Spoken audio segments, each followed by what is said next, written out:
right, and we are live here at the Emerald Dragon tonight. As we always do on Monday evenings, we're playing Dungeons and Dragons, and tonight it is Tomb of Annihilation. Joining us are the usual suspects. We got Luke, we got Kaylie, we got Alex, and Brad. Oh, and Dungeon Master Paul, who's going to take it away right now as he will be leading tonight's procession. All right. Well, we have progressed a long way since session 1. Much has happened, and we're starting to take a turn towards the plot, the main part of this plot. So if any of you are picking up, joining us, you have picked up at the right time because things are getting really exciting. So last session, after you guys escaped Port Nine Zaru through the blockade, evaded a giant dragon turtle, and last session there was some goodbyes to family members for Alex, saying goodbye to her dad, Captain Ordame, who shuttled you to as close as she could get you to where you wanted to venture in once again into the jungle, and you guys made the decision to go to Sabal, which is a village of Arakokra, some bird people. And then some exciting things happened as some Sioux monster monkeys came down out of the trees and grabbed Alex, pulled her up into the trees, and some interesting things happened that battle. Does anyone else have any other highlights or things that stood out to them as their characters try to recap what happened? Well, we certainly discovered a new property of the axe that has attached itself to the hand of Garathor. And it appears that when in battle, it drives his Berserker rage even further beyond its normal limits, to the point of not being able to tell friend from foe.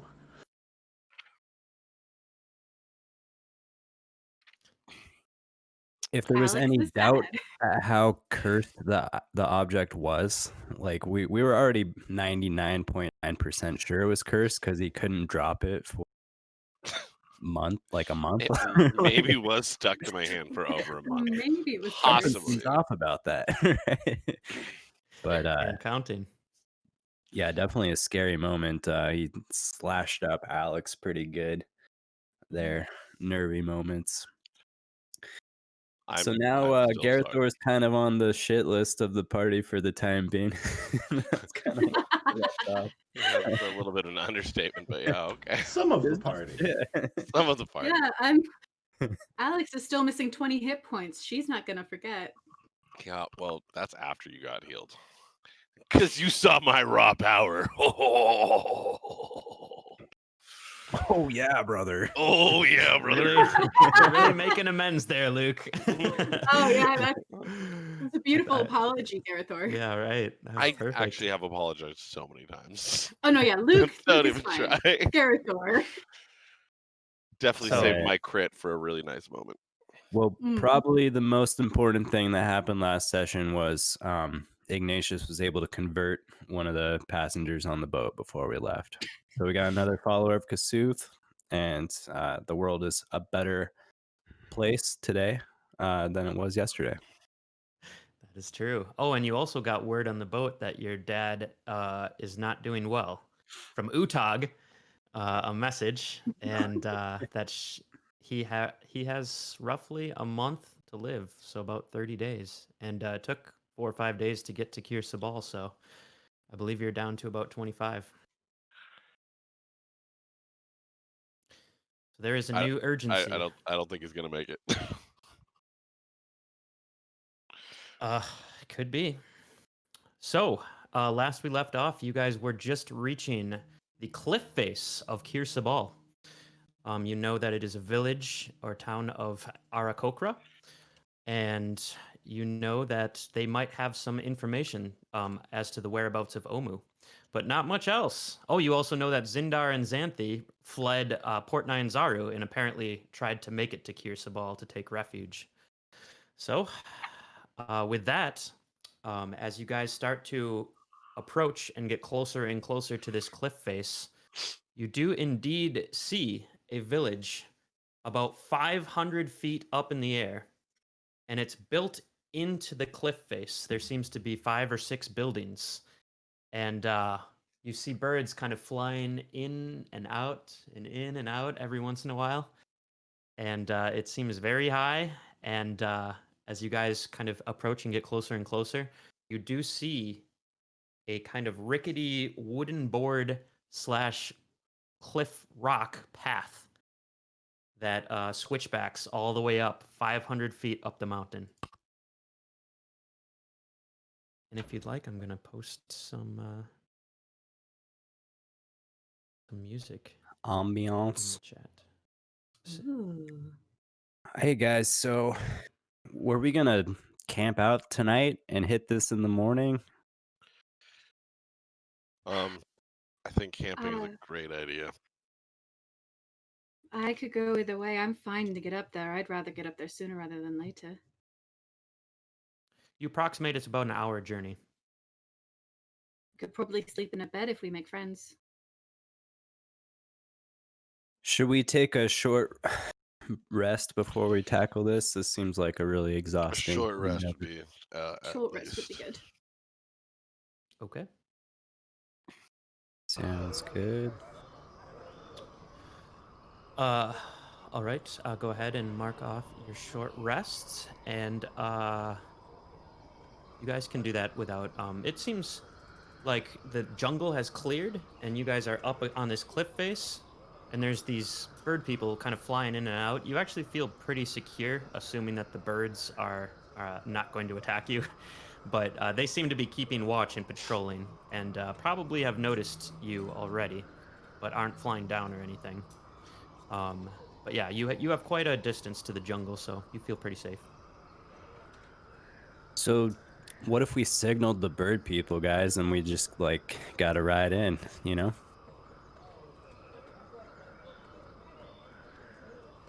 Just after a think short I rest or could- before a short rest? Oh, just after a short rest. Yeah. So can we take a short rest right now? Can I use some hit dice? Go ahead and For yeah, sure.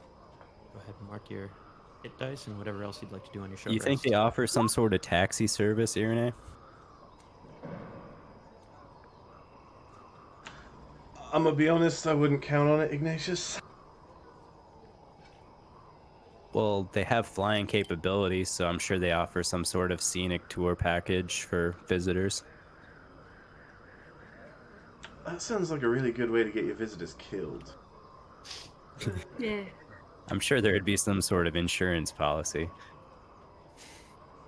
Yes. If we've learned anything about this island, it's that they do things according to the rest of the world's standards, especially when it comes to legalities.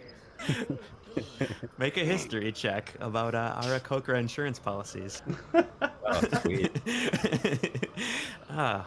Well, amongst the research you've done, you're pretty sure that they don't have very good insurance policies, if they have any at all. Damn birds. All the Careful, that's a little racist in these Do you parts. think you can? Do you think they take offense to that? Should I not say that? Probably. You know what they always say, brother? When in doubt, shout it out. Iranae, Oh I God, please no. You damn Iranae, birds! I think Come you and I are gonna hither! need to be What was that, Alex? I think you and I are gonna need to be the ones to do the talking. Well, yeah, because I'll be walking on eggshells the whole time.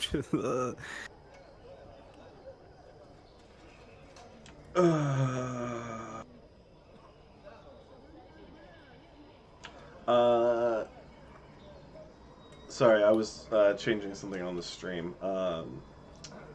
Approximately what time of day is it? Is it like afternoon? yeah, it's like 2 or 3. Oh, okay. If it's any interest to the party, I can turn into a mountain goat and hop up the mountain and make sure there's nothing rickety or dangerous waiting for us up there. Seems like a great idea, Alex. Go for it. What could go wrong? Alex looks at Garathor. What could go wrong? I'm just asking you, mountain goat. Why don't you turn into a gorilla? Because I've only got one wild shape left because of somebody. What do you mean, because of somebody? All right. Alex turns into a mountain goat and starts hopping. I voted to sleep all night. As she hops away. All right. So, you're going to attempt to just quickly kind of assess the trail? Gracefully, meaning I kind of want to hop along and make sure that there's nothing that'll like fall out underneath or. Okay. Yeah. So you get about 10, 15 minutes. I'll say actually you can probably travel it pretty. We'll say 7 to 10 minutes into this. You do notice that there are some gaps in the walkway, and it's like the wooden boards just completely cut out, and it looks like you have to climb the cliff face to get across it. As a goat, you might be able to jump across. It's about 10 feet. Cool. And then it looks like there's some more gaps as well. That might be even further. Kind of in this area. Awesome. It looks like an avalanche kind of took out some of these boards. I hop back down the mountain, and I don't want to unchange, so I just kind of baa at the group and start going back up. I guess that means follow. Okay. So you guys make your way up the mountain, and as you are scaling, it starts to get like pretty rigorous on you already. You're going straight up switchbacks. But yeah, you come to this part where the trail seems to fall out, and it looks like you can jump the first one probably, but it looks like there's even a couple more cliff faces where you'll probably have to climb across, like rock climb, and scale it to get to the next part. I don't suppose either of you brought climbing gear. Hey, remember when we were leaving the port and I was like, you guys think we should get some climber's gear? And then we just didn't do it because we wanted to leave so badly. I do remember that, as a matter of fact, and I'm kind of wishing you'd forced the issue there, Ignatius. Yeah, me too. But I do have 100 feet of rope, and I'm kind of strong, guys. That's a good point. Besides, what, 10-foot gap? You could jump that no problem, yeah? That's not even a little bit. So I would like to try to tie a rope around any of these trees. Is there anything nearby that There's no trees. There... There's some rocks that you could maybe tie it around as like a fashion it in a climber style. What is the ground that we're walking on?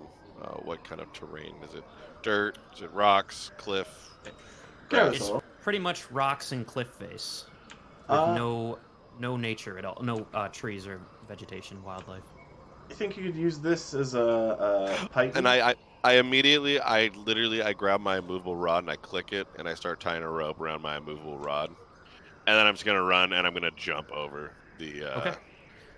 You have 50 feet of rope. No problem. I have two 50-foot ropes. Just a heads up. Okay. No problem getting across the... Are they tied together or you just have them both?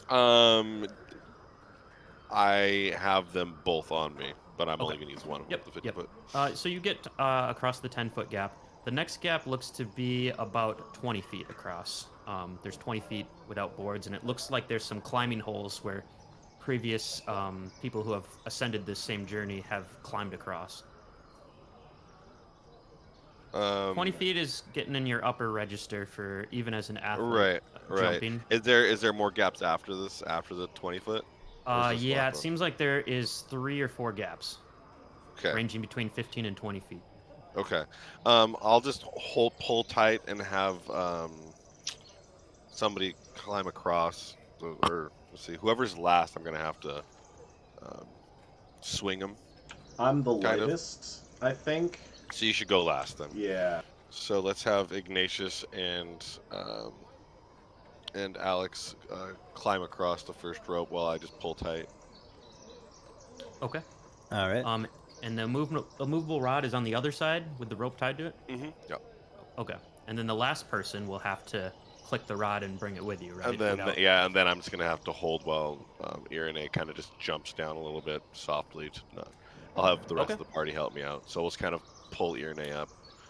Okay. Last. Real fast before this happens, Alex comes out of wild shape and I would like to cast Jump on Ignatius, myself, and Iranae, just in case. Can I And argue? then- Can I say something while I see you trying to cast? I think it would really help if you put this on me so that I can clear the gaps easier, and then I'm I going can to- just. Oh, Wait, aren't you a goat? You said Alex, come out of Ignatius, wild and shape. Iranae. You didn't say my name. Yeah, here's the thing. You're on the other side of the gap. As soon as I get to the other side of the gap, then I'm gonna get you, Garathor. Okay. It's a Okay. touch spell. All right. Yeah. All right. So Oh, man. 3 of you have jump. Yes, the creature's jump distance is tripled until the spell ends. Okay, well, you guys can jump at least 30 feet, so you guys can actually just jump right through this. Everyone with Garathor. All right. All right, after they go, I'll click the rod and jump across, give Garathor the rod back. Thanks, man. It was gonna be You guys- cool, but magic. You guys and your magic. How long does jump last? It is 1 minute, so we're gonna have to be quick. Okay. And as soon as I get to the other side, I smack Garathor on the head and cast Jump. Again? Is it concentration? It is not concentration. Okay. She hadn't creature? casted it on me yet. So you casted it 4 times? And it's a first level spell, and I can cast it up to. I have 4 first level spell slots, so I just use them all Okay. in Jump. Sounds good. All right. You guys, if you'd like, you can just jump right through this. No sweat. Yep, jump and Okay. bound and leap. So there's, it's not like, it's not too hard. There's plenty of space in between the gaps, so you guys just jump. So wait, I can do jump. 3 times my normal, you said? Yeah, you can jump like 50 feet. I was gonna say, I'd like to kind of, like, get a little cocky and see if I can clear 2 All right. gaps. Make an athletics check. To be noted, when I do this, I do have my immovable rod in my hand, ready to be clicked. For that 100-foot drop. Yeah. Okay. Athletics. You not only clear 2, but you clear all 3 and make it to the other side in one single jump. Like, you guys see Garathor like Superman. It looks like he's flying. It's just, and then he makes like a Dragon Ball Z style landing or a Spider-Man landing. The superhero landing with my axe on the ground. Three-point landing. Whoa. 3-point landing. And Garathor just looks back at you guys. There's a big grin on my face. Big Very grin. cool.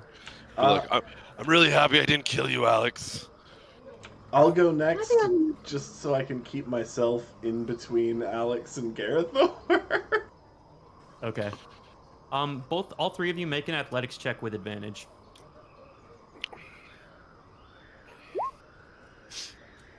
You do need to beat DC 15. Am I a part of that? Yes, all 3 of you.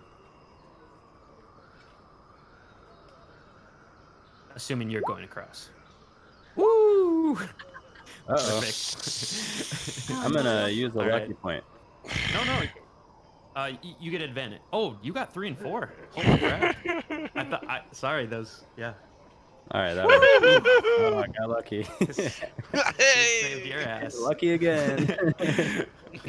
Lucky. Yep. All right. Well, Ignatius is my lucky. audio dropped. As soon as Okay. I rolled that nat 20, my audio went down, so I didn't hear your guys' reaction, and I'm sad. No, nat 20. Yep. And Ignatius had to use a lucky point. Okay, but you guys do all make it across, jumping and kind of bobbing and weaving and trying to keep your balance and not falling. But you do make it across. You guys want to keep going? Trudging up the mountain? Yep. Okay. So after about another 10 minutes or so, there are this time. So your spell is worn off. This time there is wooden beams that are up, and they're supposed to support the boards that are going across, but the boards are gone. So there's just like pirate-style beams, kind of like, like shipmast beams, and you guys have to walk across like 7 or 8 of these beams. Now, You say unless- walk. I say it's dance. It's about 40 feet. And this will take a DC 15 acrobatics check. I Acrobatics. would like to address the party. Hey guys, do you want to do some kind of, tying ourselves to each other and I'll hold on to the immovable rod or keep it, tied to the rope, at the I'm end. gonna be honest, Acrobatics. Garathor. You all are welcome to do that, but I'm just gonna go, and I just go. Okay.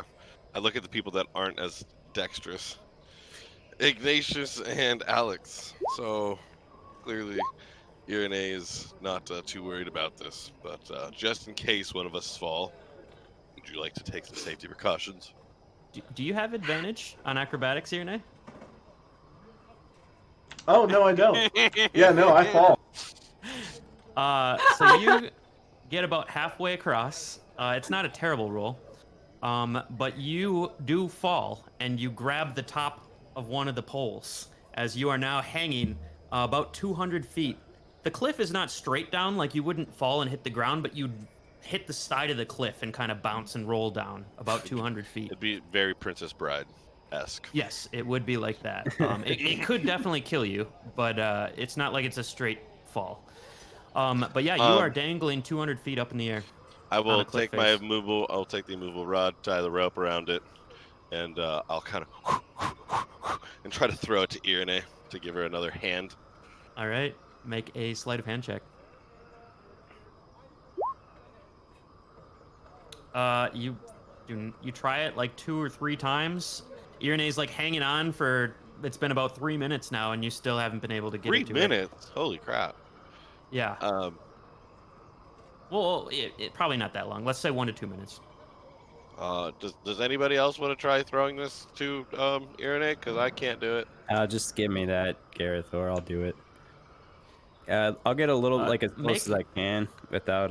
Iranae, would you like to do anything, or are you trying to wait for this rope as Garathor is trying to throw it to you and just not getting anywhere near you? I was gonna ask how far apart these beams are, and how thick they are. They're pretty thick. They're like a sail mast ship. Okay. Thick. And so maybe about about a foot diameter, I'd say. So a small sail mast, I guess. And then they're about 5 feet apart. Okay. 4 or 5 feet. Could I attempt to push off and do a nice Mario wall jump off the one behind me to try and to land? get back on top? All right, yeah. Make an acrobatics check. Rip. Yeah, nice knowing you, Iranae. That's not enough to get a fall, but yeah, you're still. It's a difficult maneuver. You kind of kick off one and like make your way around, but you can't quite get your footing up on top. Did you say the beam snapped in half? It broke? As she No. was going across? And these things are No. thick, right? So like, if I were to put an axe into it, it wouldn't break the log, right? Iranae, with that acrobatics move and with waiting for Garathor and missing, you do take a point of exhaustion. How far out on this beam fuck. is he? How far out on this beam did he make it before he fell? He made it to about the 3rd beam, so 10 to 15 feet out. Okay, well, Garathor, if you get me over there, I can help her out. what I would like to do is, said it's 5 feet. I've got like a 3-foot axe connected to my hand. Can I just like swing across and get my axe like stuck into the next log and like pull myself over and like swing my axe and get it stuck to the log and pull myself over like one log at a time? As long as you don't damage the log. It's only a 1-foot diameter log, and your axe is huge. Oh, you said it was like the size of a shit mast. Only a 1 foot. It's shit 1 mast. foot. Yep. Yeah. Okay. Your axe, the horns on it are probably at least half a foot thick. So you're gonna be like it could splinter. Yeah, pretty I'll good. just Can we use the rod, the Yeah. movable rod, to help her? I tried to toss it to her. Try tossing it again, Ignatius. You try tossing. Toss the rope? The movable rod to it. There's a rope tied around it right now. Oh, sweet. Sleight of hand then. Yep. Can I Wait, pull hold out on. one of my daggers, Ah, not lucky this time. drive Good it luck. into the side to use as a foothold? You into the wood. Yeah. Which is probably what I Sure. should have done in the first place, but Yep. Just make an attack roll, d20, to see how well it sticks in. It's not hard to hit, but you are tired. Yeah, no problem. I'm tired, so that gives me disadvantage, right? I'm just gonna. Only on ability checks, not on attack rolls yet, I believe. I'm just gonna grab my immovable rod and try to jump really far to get to Iranae as soon as possible. I'm just gonna run out. Okay. Iranae, you do shove in your dagger, and you feel like you have footing now, and you're not gonna get tired, but you're stuck there. Okay. Okay, Garathor, what are you doing? I'm just trying to grab my immovable rod in one hand, and I'm just gonna start jumping across the logs to get to Iranae's All right, log make as an soon as possible. acrobatics check. 14. You are slowly making your way across. Do make it to Iranae. I'd like to click my rod, reach down, grab Iranae by the hand, and pull her up, Okay. and put her on my make- back. Make an athletics check. No problem. All right. So Iranae, you are rescued.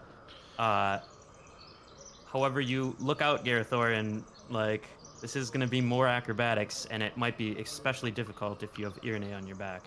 I'm gonna keep the immovable rod in one hand. Iranae, can you keep a grip on me? Yep. I'm just gonna keep bounding forward. All right. One more acrobatics check. Nice. Ooh. All right. Garathor makes it across 40 feet. I am going to. I'm going to. So it's 40 feet, right? Yep. Okay. I'm gonna grab the rope with the immovable rod to it, and I'm just gonna huck the immovable rod all the way back to the other side to Ignatius and Alex. Okay. I got it. You can make an attack roll. You can use your proficiency bonus. So, This is an easier like arcing throw with a yeah, I'm rod just throwing the rather than a whole rope. thing. Yeah. Yep. Yeah. I think it's easier.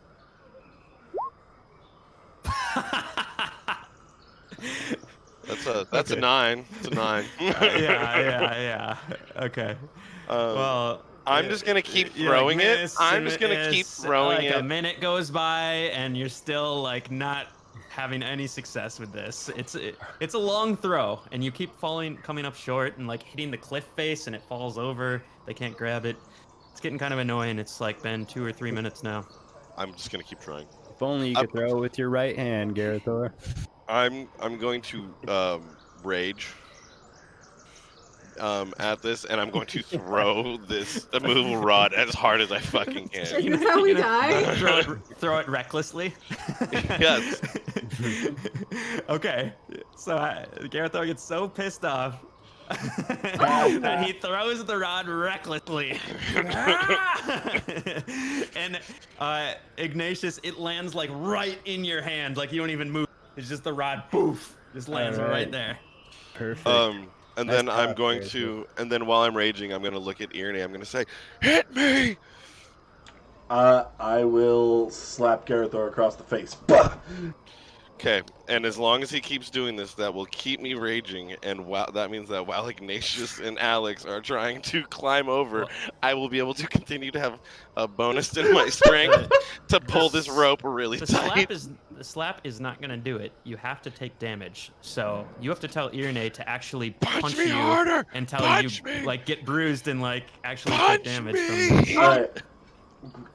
Positively! I can cast Shark Totem, which will give him an advantage on strength and It's checks fine, and it's saving fine. throws. I just look at you and I just. Alright. Could whipping somebody with the flat of a rapier, which is, a flexible piece Yep. of metal, cause a Yeah. point of damage? Yeah, it's no problem. Alright, then I'm gonna start You're pretty whacking Garathor's, arm with the fucking rapier. I'd say you're pretty skilled in doing 1 damage. That's not a problem for you. You know how to hit someone just to deal 1 damage to them, just enough to annoy them and kind of hurt them a little bit. Yeah. Yeah. All right, we got 2 people left, and you have 1 immovable rod. Are we both tied So up? I with need rope, Alex? someone to just climb over first, just across the rope, or hold on to the rope while they make it over. Ignatius, I think So you y- should do that. I Okay. can take up the rear. I'll do So it. write down 3 points of damage, Garathor, as Perfect. it's been 12 seconds. Awesome. Every 6 seconds, you take another point. Right.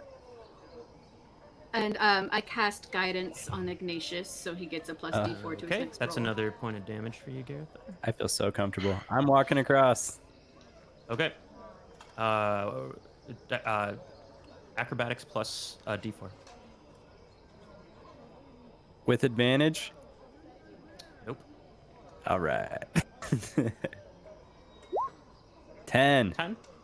Okay. You're going across slowly. You're gonna have to make one more roll though, because you're kind of slipping and feeling not very comfortable and confident on this. But the 10 is enough not to fall. Oh, 3 is plenty to fall. He's holding onto a rope, though. He's holding Ignatius- onto a rope. I know, but you gotta jump from pole to pole. This is an acrobatics maneuver. Damn it! Ignatius, save me. you lose your footing and you start to fall, and you guys all see Ignatius just tumble Okay. over sideways off this cliff face. I grab the immovable rod, and I see that Garathor's holding onto the rope. I would like to jump and George of the Jungle Tarzan my way to try to catch Garathor, and then grab onto one of the poles. Okay, so you're unclicking the immovable rod and swinging. She's And so- unclicking and diving off Okay, with the rope. I mean, Ignatius, yeah, go ahead. First Go ahead. things first. Okay. Can I try and grab anything to prevent this fall? No, that was your acrobatics check. It was crap. So, yeah. I will say make a dex saving throw to see if you grab the rope and kind of like sag down. Yeah, that's what I was hoping for. Okay. Dex saving throw. All right, lucky. Okay. I So don't have yeah, any you are free falling. You go to grab the rope and you just miss it, and now you are free falling. You I haven't nodded, grabbed that Alex. security rope. Alex, I see what you're doing, and I nod at you. Whoa. I Hold on. I'm following, but like, what's the like? From the moment I start falling, I look down. Like, what am I looking at here? And do I got You're a far looking way at to fall? a slightly inclined rock face that goes down 200 feet. There's 4 poles that were supposed to be holding up a path, or more than that, like probably like 20 poles. And How far do I have before I meet Earth? probably about 40 or 50 feet, and then you'll start to continue down the mountain. Seconds wise, how much would that be? Like time? Probably 6 seconds. 6 seconds. All right. I just fall actually, and I'm actually not that concerned about it. And I just go no, and I fall. I'm going to withdraw a little spell that I've kept tucked in my pocket here, and I'm gonna use the Dimension Door spell and go up the pathway, advanced in an advanced position from where those guys are at. Okay. Well, you appear on a switchback above them, which they haven't even really located in their sight line yet. And then I'll look over and be like, "What are you guys waiting for?" I would I'm really like about- to imagine that Alex has actually already dove. Make I a actually- And I'm down to play this out. I Make a think dex when- saving throw as you see Ignatius like teleport as you're about to jump, but you have to catch yourself. Oh shit. Yeah, Alex would probably jump immediately, so it's very likely she's already going down. Make a dex saving. I'll say your feet, like you put your feet out and all these pebbles like fall over the edge, but you catch yourself like right at the edge of the cliff face. And you have the immovable rod in your hand and you're like, and you see I this click it. teleport. Yeah. Yeah. Okay. Click. Alex! And I look up. I look back at Iranae, I'm like, okay. How much damage did I take total after all that, by the way? It was like it was pretty quick. Probably about another like 6. Another 6 total? Or so 6 total or okay. 6 total. Alex! Jump click! Jump click! Jump click! Alex, who is hanging off the edge, just holding the rod, just looks up and glares at Garathor. Yeah. If you And go ahead. If you jump and then click, that gives you something to hold on to. I would say you can do that with advantage. It will be acrobatics. Yeah, that's what I'm also gonna cast guidance on myself, and while glaring, not happy, just upset, just start jumping from pole to pole and clicking. Okay. Make a dex You said acrobatics check with advantage and a d4. and plus 4. Okay, You're 17, good. 20. Wow, you're really good. Yeah, I'm good. Nice. All right. Alex bounds across pretty nimbly and pretty impressively. She gets across all the poles. And all right, you guys have made it. Hurry up, heading guys. up. We don't have all day.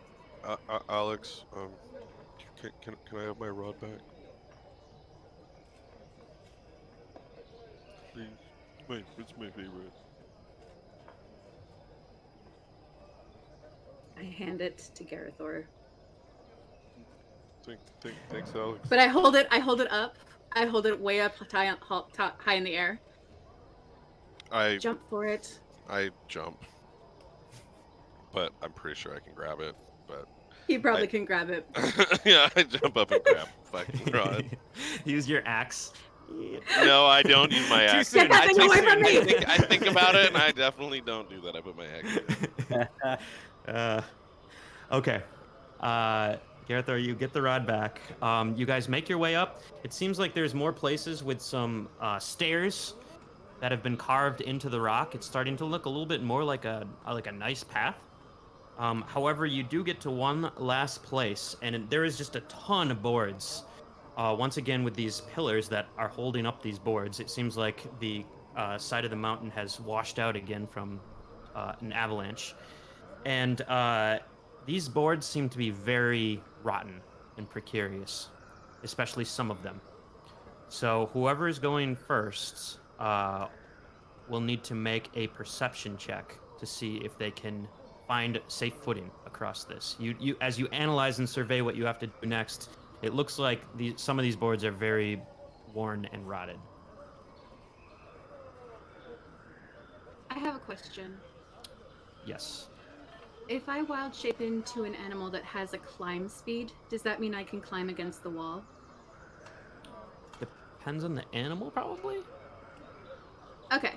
I'm looking This at is a cliff face, 8. so it's a little bit more difficult. I think spiders or lizards could probably. Like Thought you were something out of wild small. When I have one more wild shape because I short rested in between, and I get 2 per short rest. Gotcha. What I'm thinking is a ape, also gorilla, with their opposable thumbs to hold on to the side of the cliff if there's enough like jetting out of the side. Wouldn't a goat be the perfect cliff? Yeah. climbing I actually animal? I couldn't find mountain goat stats online. Oh, Well, man. that's fine.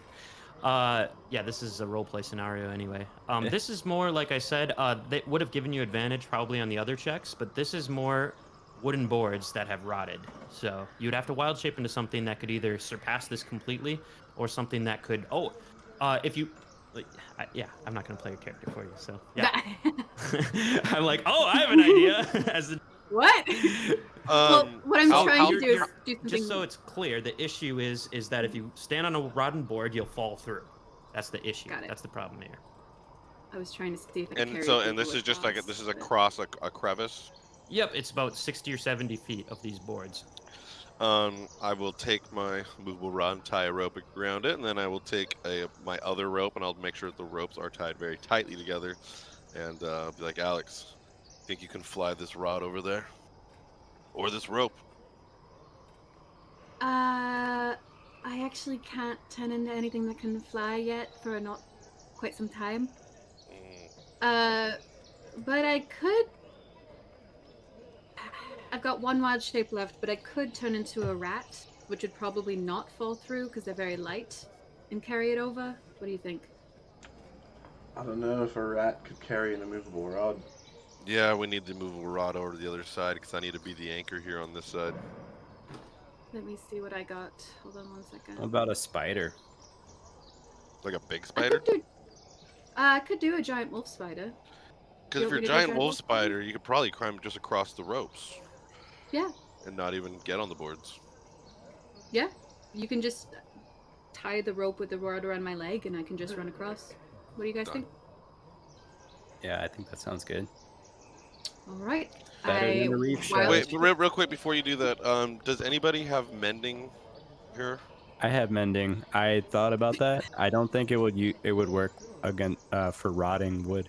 No. Can you actually, just in case my knot on this rope isn't good, can you actually use mending to bind these two ropes together for me to make sure that it's one solid row? I'm not sure it works that way. Don't think so. It mends a single break or tear in an object. No, can't create to combine the objects. Okay, never mind. Nah. I just have everybody examine my work on my knot to make sure that everyone I feels guess comfortable. if it was one rope and it was torn in Split. half.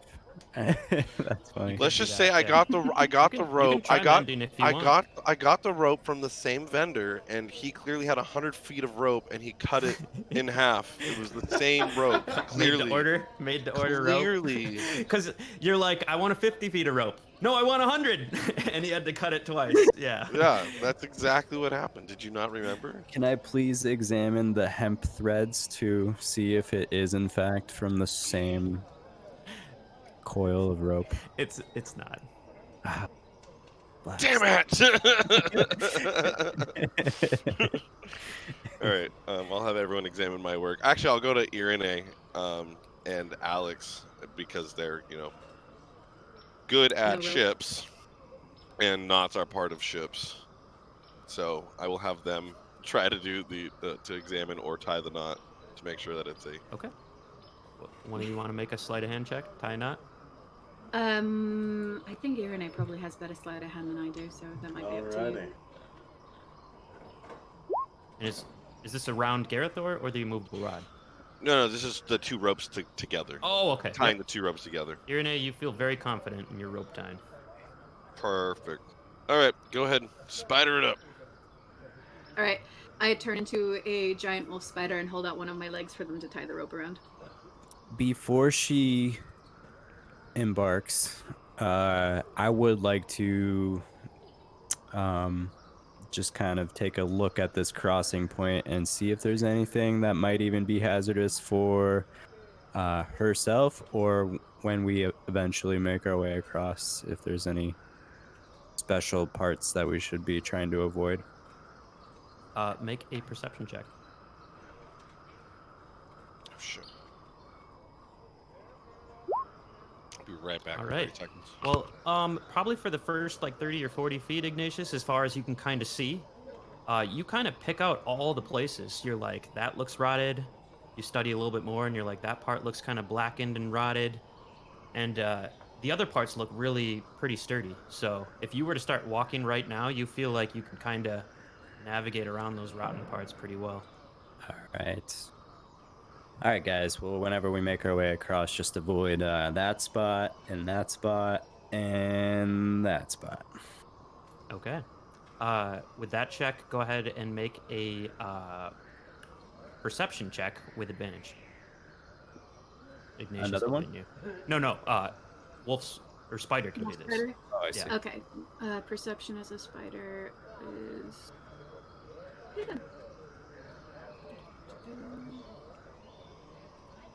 Sorry, hold on. Since you are a spider, if you do fall, I'll give you a dex saving throw with advantage. Okay. I guess you are tied as well. Sorry, I'm just adding wolf spider perception. No, it's the exact same as. All right. Uh, Even with that first roll, you're good. Well, you go ahead and roll again. yeah, see what happens. I get 20. Okay. Nope. 18. Yep. 18? Yeah, with Yep. an 18, you're with Ignatius's help, pointing out some of the rotten spots, you are able to easily navigate your way across. Alright, I get over to the other side and transform back into Alex and hold the immovable rod and click it. Okay. And I'd also like to hold on to the rope, just to be safe. Okay. I will pull very, very tightly and instruct. There's a rod that can hold 5,000 pounds, but then Alex is like, just in case. I got this. I got this, guys. I can help. Sorry, Garathor, go ahead. So I'm gonna just pull really, really tight and instruct Iranae and Ignatius to carefully go across. All right. I'll lead the way. All right. You already made your perception check, so you can get across, Ignatius, no problem. Especially with this rope. All right. As I go across each point which I seek to avoid, I turn around and I show them very clearly where those spots are. Okay. All right. Iranae, do you listen to him? Yes. Okay. Well, in that case, you can have advantage on your perception check. All right. You're fine. All right. Listening to Ignatius, you can make it across. Garathor, same thing? Yes. All right. One last perception check with advantage. This can't go well. It can, I believe. 11. Well, stubbornly, you didn't listen to all the places that your brother pointed out to you, and your foot does hit one of the spots. Even after he pointed out every single spot, your foot hits some of the rotten wood, and make a dex saving throw to see if you can grab on, and you'll just be hanging there. But I'm holding a rope connected to an immovable rod. Yeah, but there's no one on the other side. I know it's connected to an immovable rod, and I'm like holding onto it very tightly. Oh, you have the immovable rod in your hand? No, the immovable rod is on the other side, and Right, I'm right. holding on as I'm going Right. across. I'm holding onto this rope and like pulling myself. Yeah, It's so like, you can fall. You'll be holding a rope like Tarzan and go into a... yeah, I'd rather do that than try to let go of the rope and grab onto a board. I was thinking with one hand, but okay. Either way, you're starting to fall. Dexterity saving throw. Yep. All right, you are free fall George of the jungle right now. Oh, Can I you are grab? heading Can I just into- grab onto the rope? Like, can I You have the rope. Are like you my have hands? the rope. You are You're George of the Tarzan. jungle with a vine. Okay, yeah, no, that's Yep. fine. I'm swinging. Tarzan. Yeah. Iranae, Alex, help me pull him up. Let's go. Yeah, Alex, start pulling. And Garathor, as you smash into the side of the wall, kind of like Neo in the Matrix when he hits that building, when he's hanging onto the rope and cracks the glass, you do suffer 10 points of damage. No I problem. believe you're not raging, so yeah, 10 points of damage. Okay, Garathor hits the wall. Boof! Lets out a little bit of a but seems to be okay. And with all three of you and the immovable rod, you guys can easily pull him up. It's not too hard. All right, you guys have made it to the past the crazy path that gets you up to Kir Sabal. And you have seen some some bird people like taking off and kind of looking at you and checking you out, but they have not made their way down. They're actually suspicious, if anything, of these travelers coming up. You guys snake your way up the mountain for another 20 minutes or so, and you start to see buildings and one final grand marble staircase that leads up to this village. And as you guys get to the staircase, that is where we will take a break. All right, sounds good. Let's take 4 or Good 5 job, minutes. team. A little 5 minutes break. We are much better than we were the first time we tried something to working together. Much better. Yeah. None of us got electrocuted the fuck out of the same way 3 times. Yes. 100 feet in the air is that's quite severe if you mess up too. Oh, yeah. All right, we'll be back in 5 minutes. And we're back here at the Emerald Dragon playing D&D tonight, everyone. Tomb of Annihilation. The visual cues are here, folks. They're not audio cues, they're visual cues. So, we're right back into it. Take it away, Paul. Thanks, Brad. All right, as your characters have ascended the dangerous journey up the cliff face to Kir Sabal, you are at the front gates, or to be more specific, the front marble staircase that brings you up to the first couple buildings. Nice. It's all marble? It's carved marble. Wow. It looks like parts of the path that you crossed on the way up, it looked like at one point this was a much more carved and refined path, which has taken to ruin as of the last decade or so. All right. Wow, guys. Well, that was quite the journey up here, huh? I'm really not looking forward to going back down. Well, maybe we'll make friends and they can help us. Somebody will fly us down. Let's take bets. You want to take bets on it right now? Not right now. All right. I will take my immovable rod and kind of flick it around, kind of like it's like a switchblade. Stick it in my pocket, or and then stick it in my pocket. Ooh. Thanks, All buddy. right. So, are there gates that we're looking at now, or do we just walk on? It's just a steep marble fine staircase, and it seems like there will be buildings up at the top, like you'll see people or Arakokra. You want to ascend the staircase, or is there anything else you want to do to prepare yourself, or I don't know? I say we walk with confidence. We don't mean them any harm. Don't need to hide. I ready fireball. Okay, it is noted. No. I have 8 Locked and loaded. in my pocket, just like. Fireball's ready.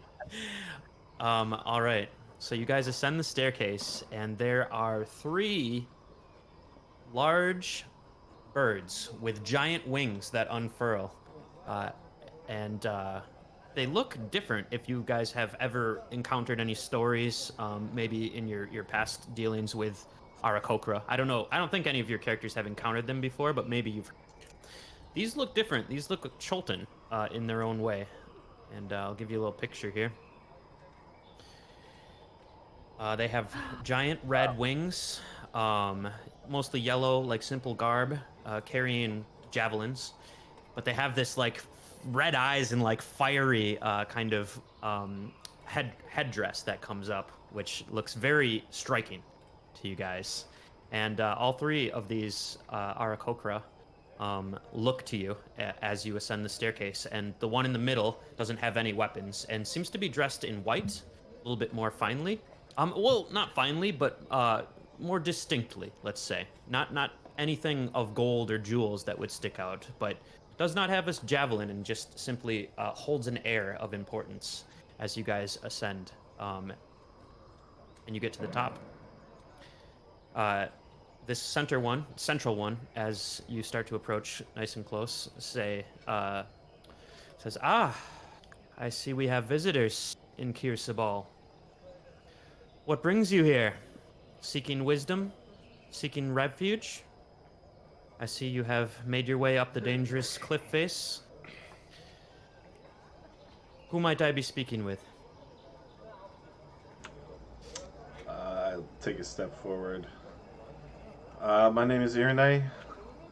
My companions, Alex, Garathor, and Ignatius. We come seeking knowledge. We're looking for the ruins of Omu. The ruins of Omu. Interesting. Well, if it is knowledge you seek, you will find it here. You are welcome in this village. We can talk about the long-lost city of Omu. I would like to know who I'm dealing with before I give up such information. However, there are a few rules in our village, and mind that you don't break them. These are the highest laws, and the penalty is exile. There is no stealing. There is no lying of any sort. We show complete truth here. And of course, there is no violence. Can you all agree to these rules? Absolutely. Yep. Let it be known that this axe is stuck to my hand, and that I am not wielding it for attacking you.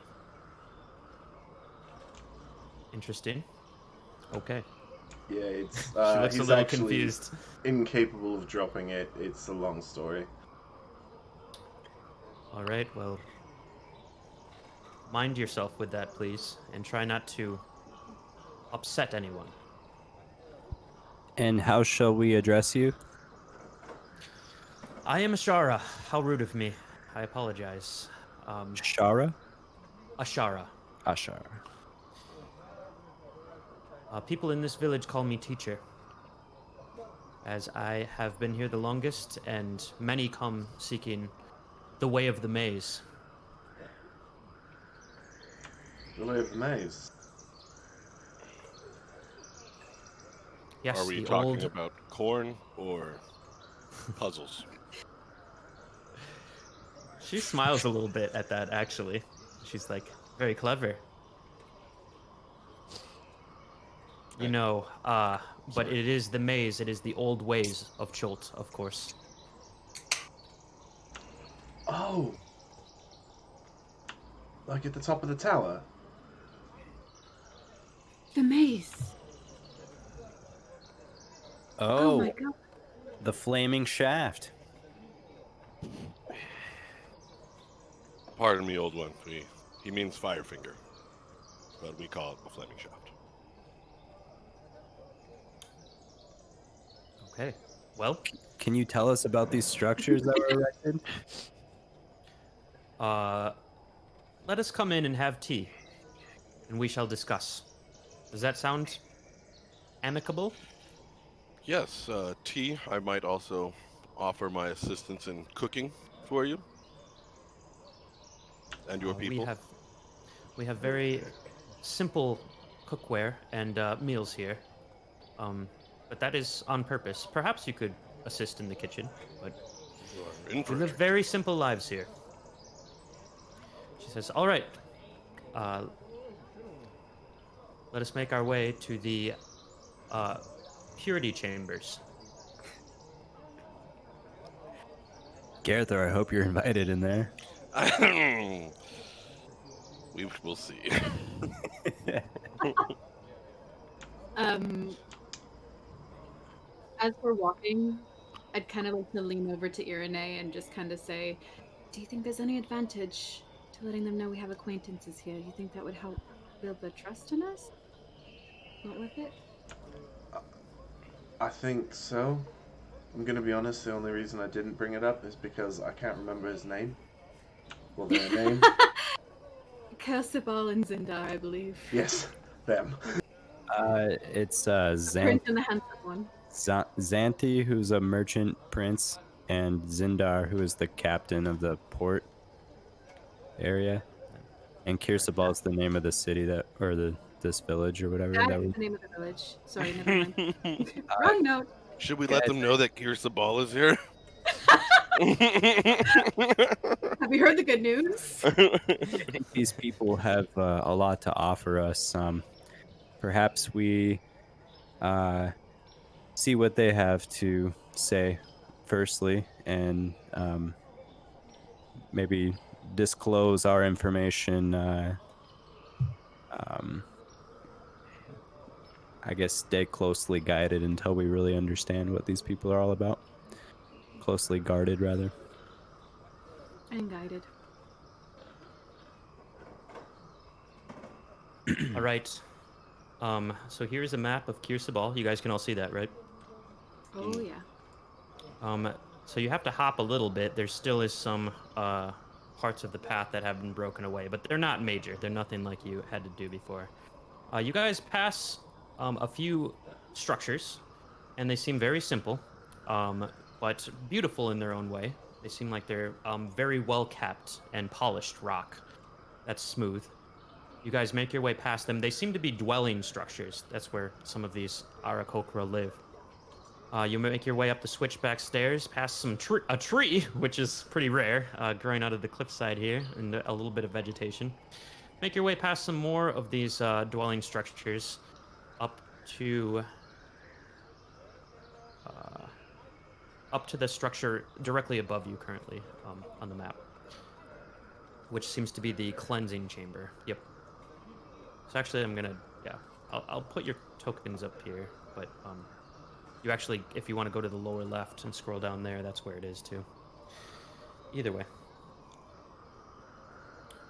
So you guys make your way. Ashara brings you into the cleansing chamber, and it seems once again very simple. There's a few torches that are lit on the walls, and there seems to be some kind of a ritual bath on to one of the sides, and a ladder that leads up to the staircase above you, or to the floor above you.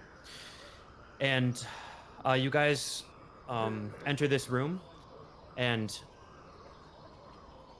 Ashara goes to the fountain and dips her wing tip into it, and she starts putting like water kind of on her. Seems to be doing some form of ritual, and eventually she kind of puts it on her face, and then just looks up to the heavens and says something in a language that I believe none of you understand. Yeah, actually none of you understand. And then she goes up the ladder to the second floor. It wasn't Sylvan, right? It was not. Okay, sorry. Just checking. It seems to be some kind of air elemental language. You guys need to wash your hands or anything? I will do my best to mimic exactly what Birdman did. I think we might want to ask permission before we do that, Garathor. We don't want to offend if we don't know exactly what we're doing. Asha, pardon me, but do we mimic your actions in this cleansing process? She's almost up to the top, and she looks back, almost to the top of the ladder, and she says, "As you wish." I will do that. Okay. So you try to mimic the ritual that she just completed on herself of purity. And as you start to reach down, you see one of the Arakokra, who was kind of waiting outside in some priestly garb, kind of comes in and sees you doing this. Make a general intelligence check.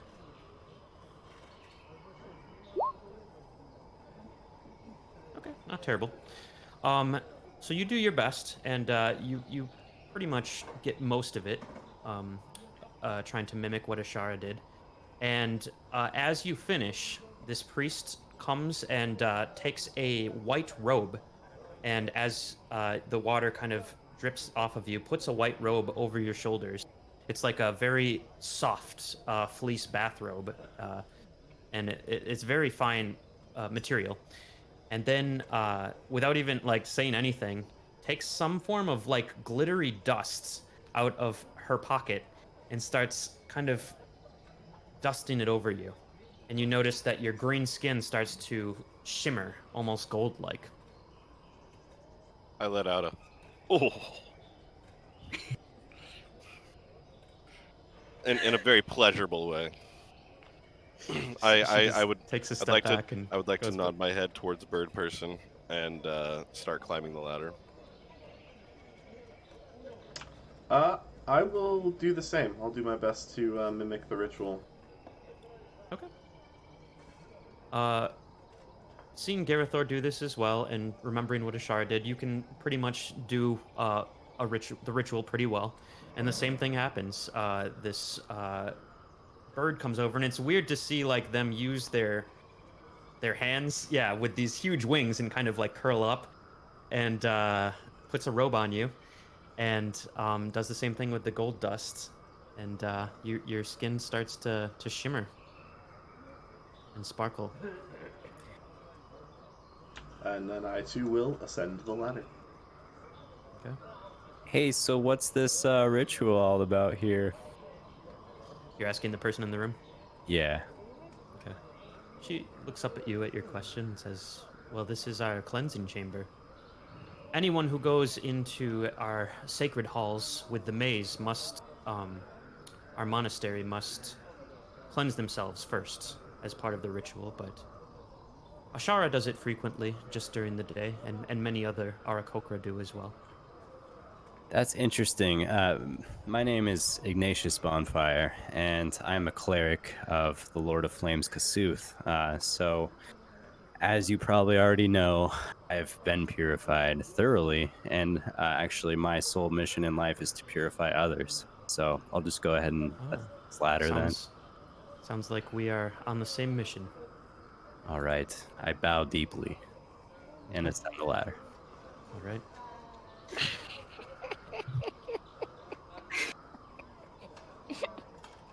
Alex just kind of looks at the Aarakocra a little embarrassed. Just kind of bows her head and goes over and does the same. And she also gets a little water on her finger and kind of puts it on Duck's forehead.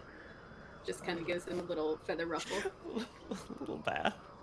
Little bath. Just a little bath. Okay. Please have there be a tiny robe. Please, tiny robe. Little bird robe for baby birds. There's not a tiny robe, unfortunately. No! But there is a robe for a half-orc. So, as you finish your ritual, the water kind of drips down your face, and you feel refreshed.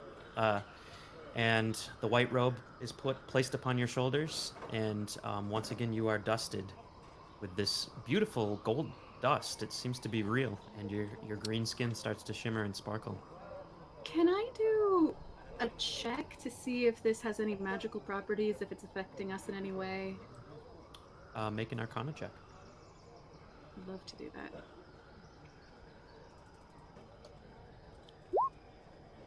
All right. You don't sense any magical properties from this. You feel cleansed in a spiritual sense, but you don't feel any massive magic difference at the moment. At the moment. All right, I bow to the priestess and walk up the stairs. Follow my friends. Okay. You guys make your way up the stairs, one by one, up the ladder, and Ashara is kind of heating up. There's a little small fire in this room, and Ashara is heating up a kettle, and has some glasses, and she slowly, after the tea has boiled for about a minute or two, as you guys all congregate up here, she pours 5 cups of tea. And there is a giant rug that you guys can sit on. It's a fine rug, but it's just on the floor. There's not really any furniture in this room, just a table with tea.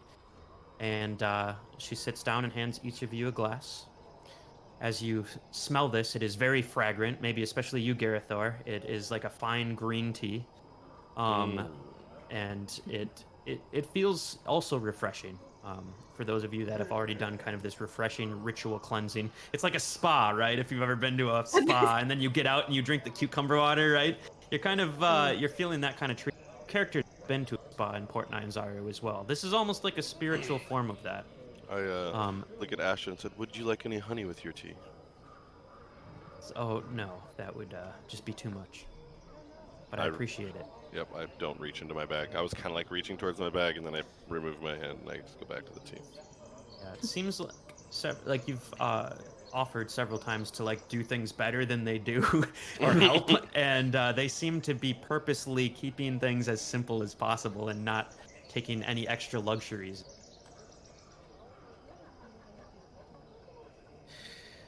Ashara sits down on the rug, and as you guys kind of join in the room, she says, "All right, well, let us talk."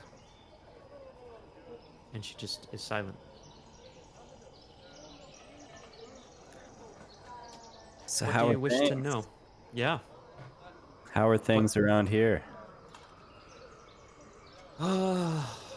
Well, things have been good for the last couple decades, but you know, we have visitors from afar, and things, evil things, blind things have been in our perimeters more and more regularly. Wow. I'm sure that's a bit of cause for concern then? Yes. We try to keep our simple village here protected, but it is becoming increasingly difficult. Terra folk to the north and stone beasts to the south. Oh, we're familiar with these Terra folk. They truly are terrible.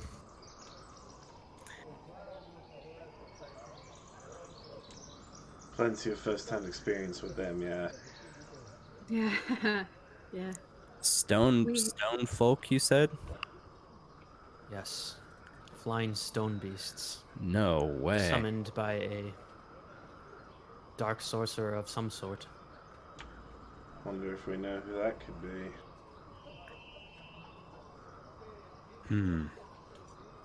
You mentioned visitors from time to time.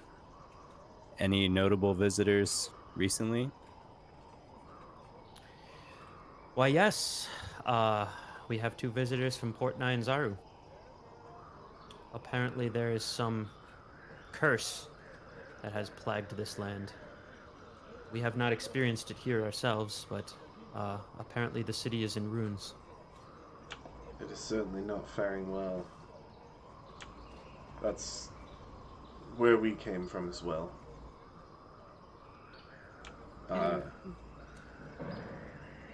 Do you... I don't know when they left. Do you know the cause of the curse? We do not.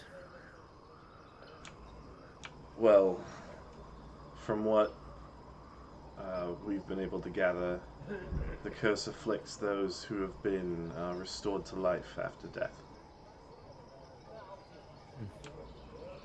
And we... She takes go. a moment to process what you're saying. Go ahead. And that is why we seek the ruins of Omu. We believe that that is where the curse originated. Being creatures of the sky, I'm sure you saw the net of green energy that fell from the sky to the ground. We had some scouts report that. She looks at you as you say this, by the way, and kind of narrows her eyes a bit, seeming to kind of survey you a bit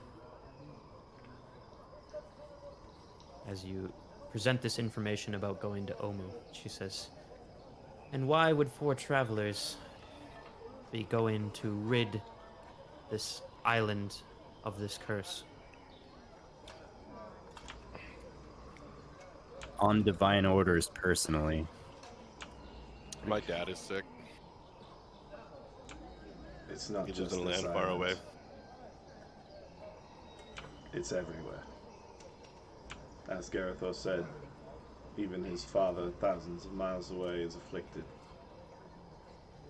I believe you would say that we're doing this for the greater good of humanity, as well as a few selfish reasons, albeit, but someone's got to do something.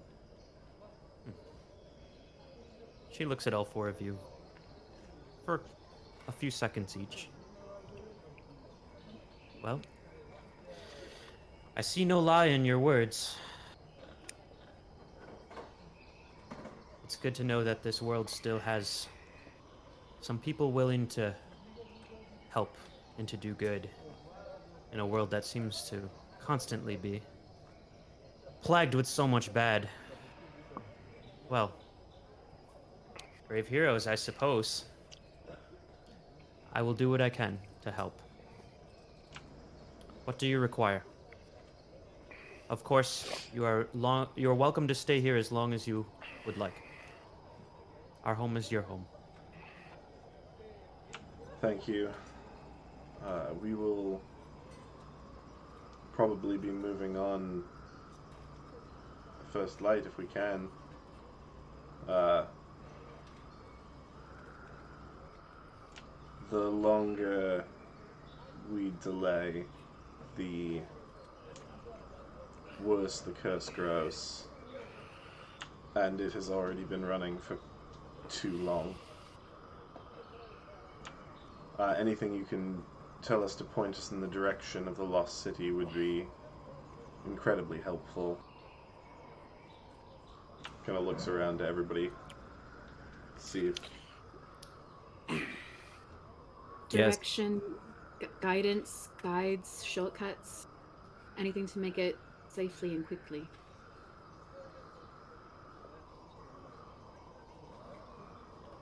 We'd also be very interested to hear about the older ways of the island while we're here. If we can make a night out of it. Any information or your history or your tales of Uptao or Upteo? The mask from the Dark King, anything you know about that? Also, any way that you could help me remove this axe from my hand? At this point, you hear some kind of like a thud, thud, thud, thud, thud, thud, thud, like that's coming closer. And it doesn't appear to be coming from the lower level, but from the level that precedes from this. And you see a child run into the room. He's maybe 7 or 8 years old, and goes and kind of like looks at all four, like just runs in excited, and then like looks at all four of you, and his eyes get really wide, and he's got this like bird cloak on, like of feathers, and his arms seem to be almost attached to it. It was like he was flying into the room almost, like trying to imitate flying. And he goes and he sees all four of you, and then he goes and looks at Ashara, and then just and like kind of gives her a hug, and like is kind of like hiding behind her a little bit. And Ashara is like, nah, you little rascal.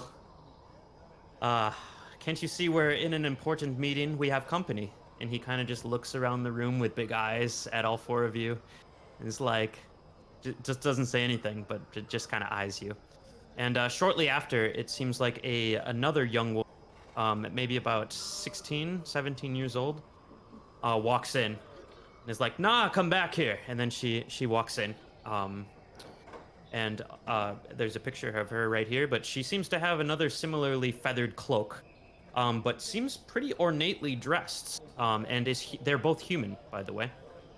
And she kind of looks around the room and she says, we have company, I see. Ashara says, yes, we have company.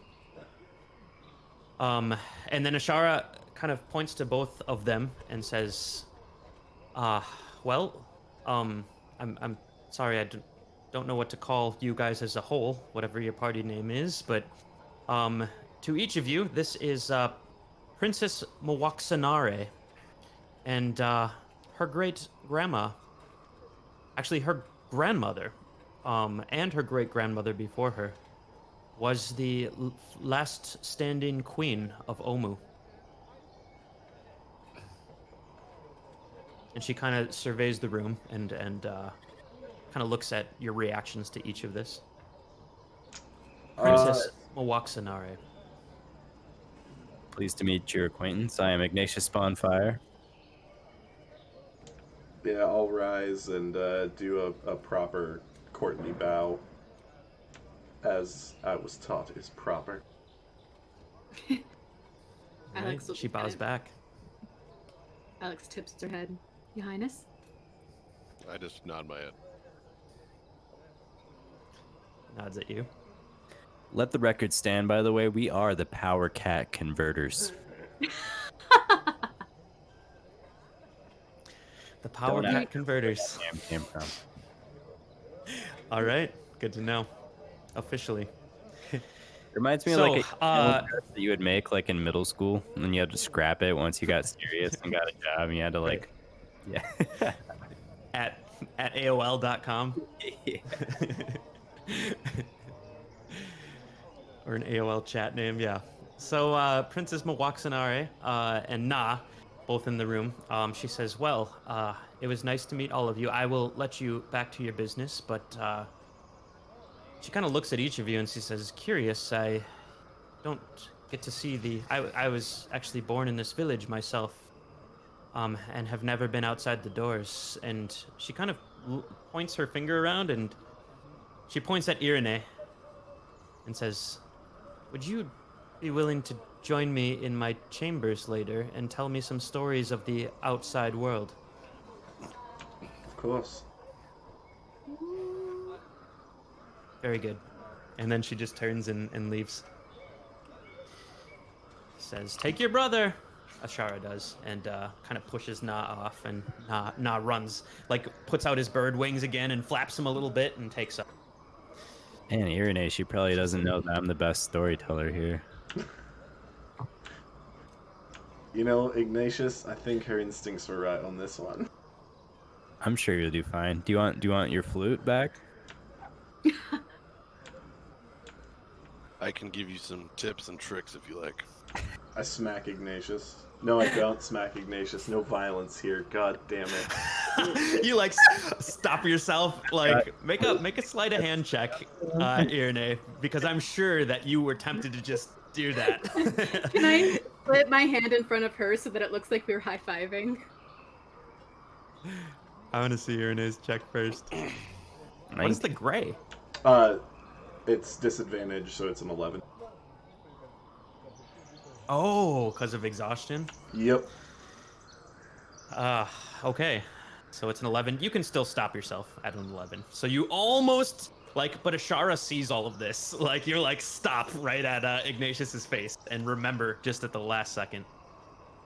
You don't want this flute then? I like hand right by his face. I go, I'm gonna save this for later.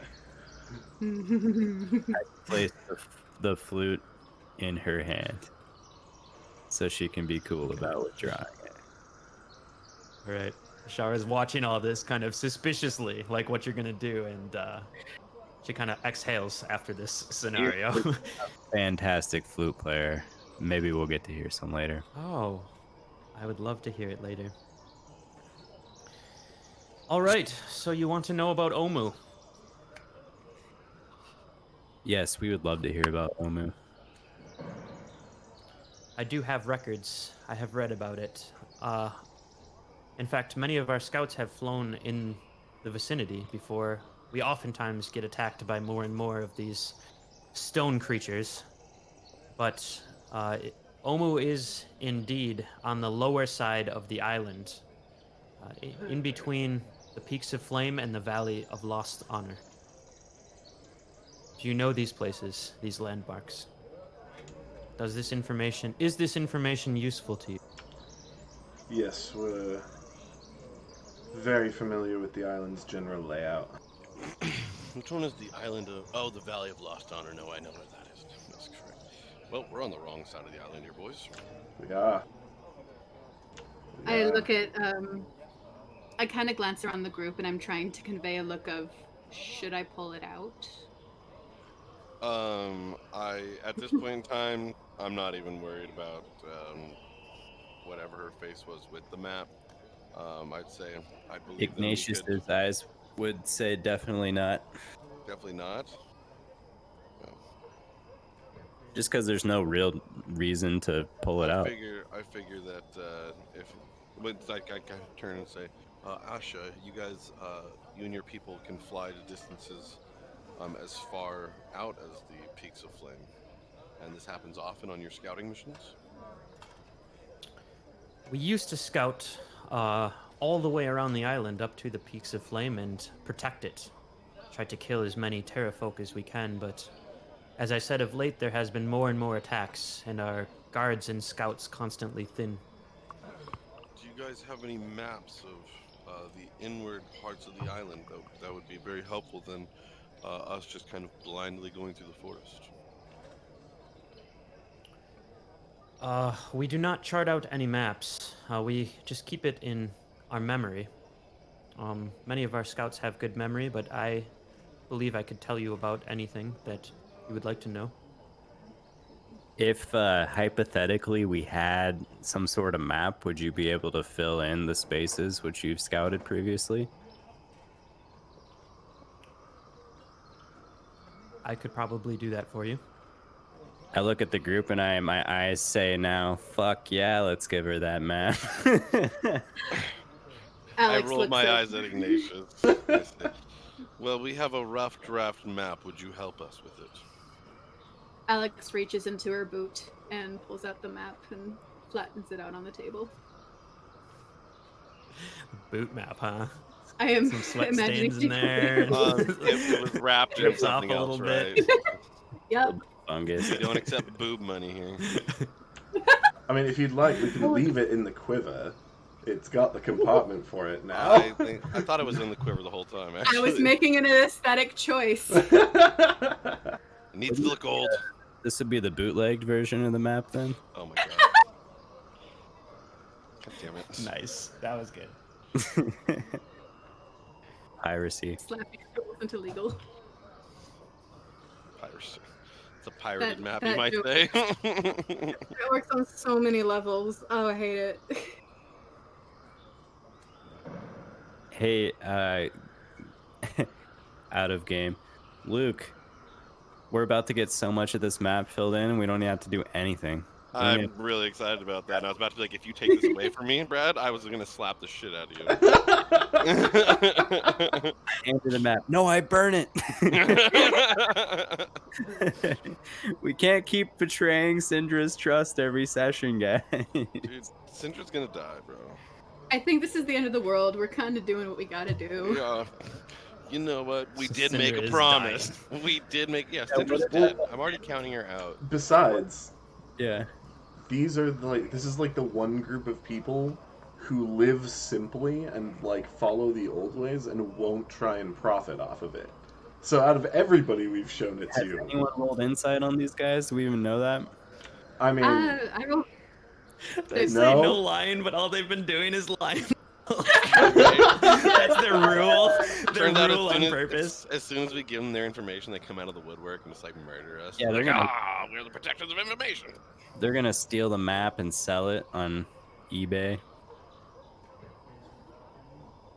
Have they been like totally forthright and cool since we got here though? I feel like they have, but Make an insight check. all right. Like how often does that happen in D&D, right? Like you just show up, oh, we're totally cool. Oh, we'll help you with anything. No strings attached. Like 9 out of 10 times.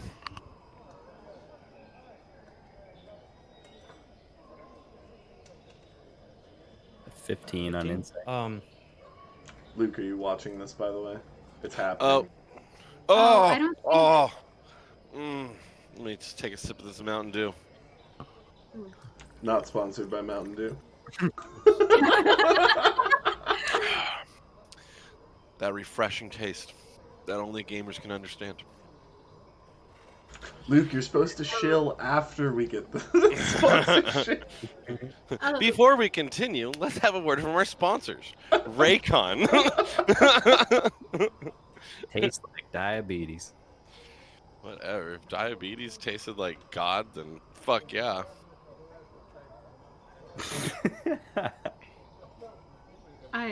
I'll stick to mead, thank you.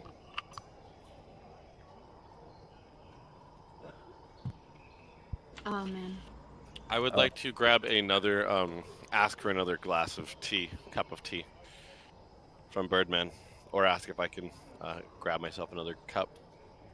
Yep. She as she's looking at your map and let me look at one more thing here.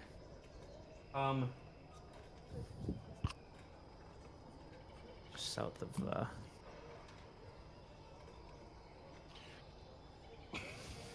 So she points out, she says, just south of here is a swamp. It's called the Nasi Wastes.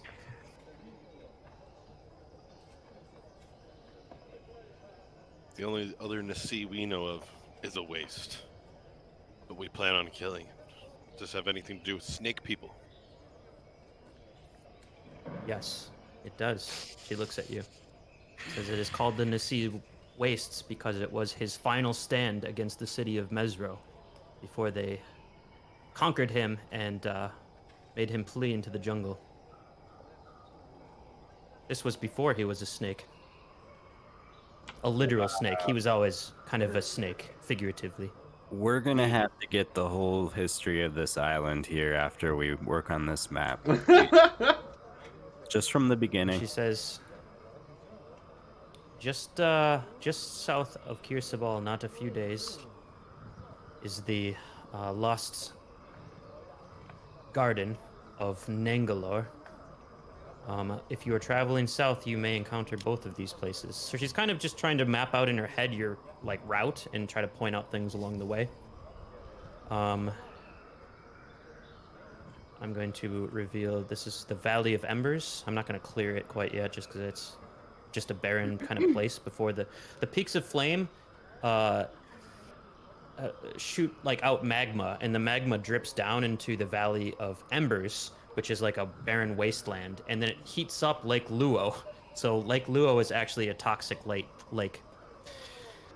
And then she kind of points out, and she just says, around the peaks of flame is a vast jungle, and if you look in between there and the Valley of Lost Honor, there is only a few days, or if you have an aerial perspective, it's still actually quite difficult to find the city of Omu, but it is in between those two, and it is not hard to find with a day or two of searching, or a few hours, I should say, if you're flying. I don't suppose there's any way you can get us to fly over there, or are we going to need to go by foot? Well, you are... She kind of looks at each of you. Says, if you were a little smaller, we could take you. For a journey that long, I don't believe that would fly. But there is an old ritual. And she kind of looks at each of you one more time. I trust you. I do believe you are trying to help. There is an old ritual. Only I know this ritual. It'll require 5 of us, but I will pass on this knowledge to another 4 of our holy people. We may do a sacred dance to the Wind Dukes of Akka, and we may grant all of you wings. Whoa. For 3 days. Yes! However, it will take my own wings. Oh shit. Which is fine. Whoa, They will come back after 3 days when your wings leave your body. Oh, okay. Yeah, that was gonna be permanent. I'm gonna be honest, that you scared the crap out of me right there for a minute. I thought you were having to give up your wings permanently. Well, if the situation is as serious as you say, I would gladly give up my wings to some heroes that are trying to make a difference. There is another complication, however, for this ritual. It requires one of the rarest herbs, flowers, on this island. And only one place that we know of this far has this flower. That is the Garden of Nangalore. And no one goes to Nangalore. All those that go to Nangalore, I should say, do not return. All in favor of flying and going to Nangalore? Well, we have to get the flower from Nangalore so that we can fly. All in favor of going to Nangalore so we can fly? Seems reasonable. If it shortens the trip. Yeah, for the speed we need to move at, I think that's the best option we have. This would actually give us hope that we could save our father, Ignatius. Yes, Garathor, I'm willing to risk it all. We should definitely do this. You know what chapter this reminds me of? Oh dear. What's that? Chapter 13. Brisket for the biscuit. Did we come up with that one? What was that? Out of character. Did you already come up with that one, or is that one you just came up with? No, that's just part of Dad's book. Yeah, it's I didn't chapter come up with any 13. of this. Right, sorry. Yeah. That's got it. Garathor, that one doesn't often come to mind, but I must say it's one of Dad's most profound writings, and yet underrated. It is. It also really helped when there was good baking in town. Once, our old baker died, it made less sense because the biscuits were clearly inadequate. That's true. I believe when Bisquick died, everything Oh, I was went gonna- downhill. Rest in peace, old Bisquick. Man, Is Sorry. Bisquick. is there any orc in your village not named after a consumer product? Wait, I don't think so. is Bisquick a man or It a was woman? taken over by Aunt Jemima, and all of our biscuits became very flat. Bisquick and his wife Aunt Jemima. Yes. luckily there was maple trees all over our compound. Yes. Are you guys just from Canada? No, we're from Jonestown. What is a So Canada? I don't even know what Canna what. Asara. Ashara. Yeah. Ashara, sorry. Kind of. You're gonna say a sorry here soon enough. You keep pressing that one up. I will throw you. No, I won't. No, No, I you won't. won't. Not in this town. Oh my Yeah, god. that's true. Alex, Alex is like. This is the worst place we could have brought Ignatius. A surprise party. Ashara. Could Yes. you let us? Do you know why people don't come back from the Gardens of Negala? Is there a beast? Is there a curse? Anything that you can give us? I don't really know. No one from this village has ever gone there, but legends has it that some ancient entity, someone also who has ties to Omu, has been there for a very long time. Someone cursed. Some people go there seeking also wisdom, but these people are a little bit more of the people that want to some kind of a spiritual journey and are willing to risk everything for it, and they often never come back. I've never heard of any coming back. Nangalore was I believe it was the Garden of Lost Dreams is what it translates to. Sounds cheery. Sounds like we need I to believe be the at one point exception, then. actually the city of Omu, the hidden city, back long ago when they were still in power on this island, I believe they built this garden, this beautiful hanging garden in tribute of one of their queens. Wait, so the Nangala garden is floating? Did you say floating? Yeah, It's a hanging garden, right? hanging. Hanging garden, yes. I'm gonna go over to Ignatius. Brother, it came to me in a dream that I needed to help you cleanse this land. And if this is a place where dreams are lost, I believe this is the perfect time to cleanse this curse. You were designed to go to these gardens. We were meant to go. I feel the exact same way, Garathor. At the deepest depths of my being, Kasooth is calling me and calling us to go face whatever lies ahead in Nangalore.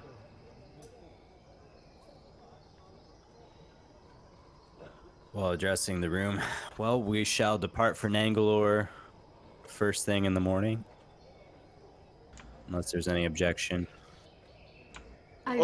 Few more questions, but I guess we could talk more with Ashara when we return.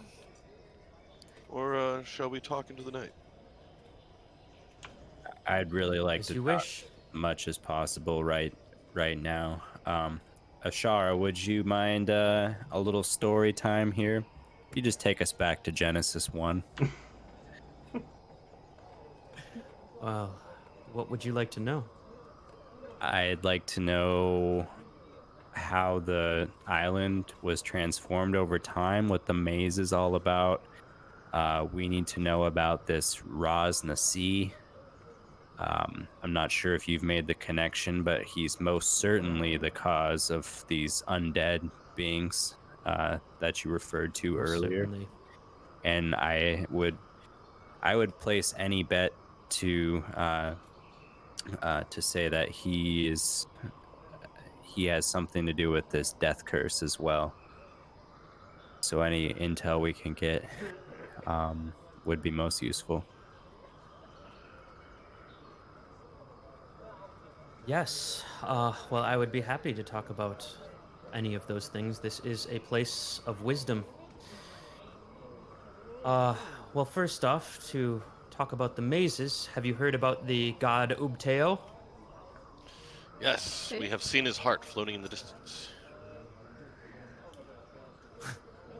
She kind of looks at you curiously from that. You've okay.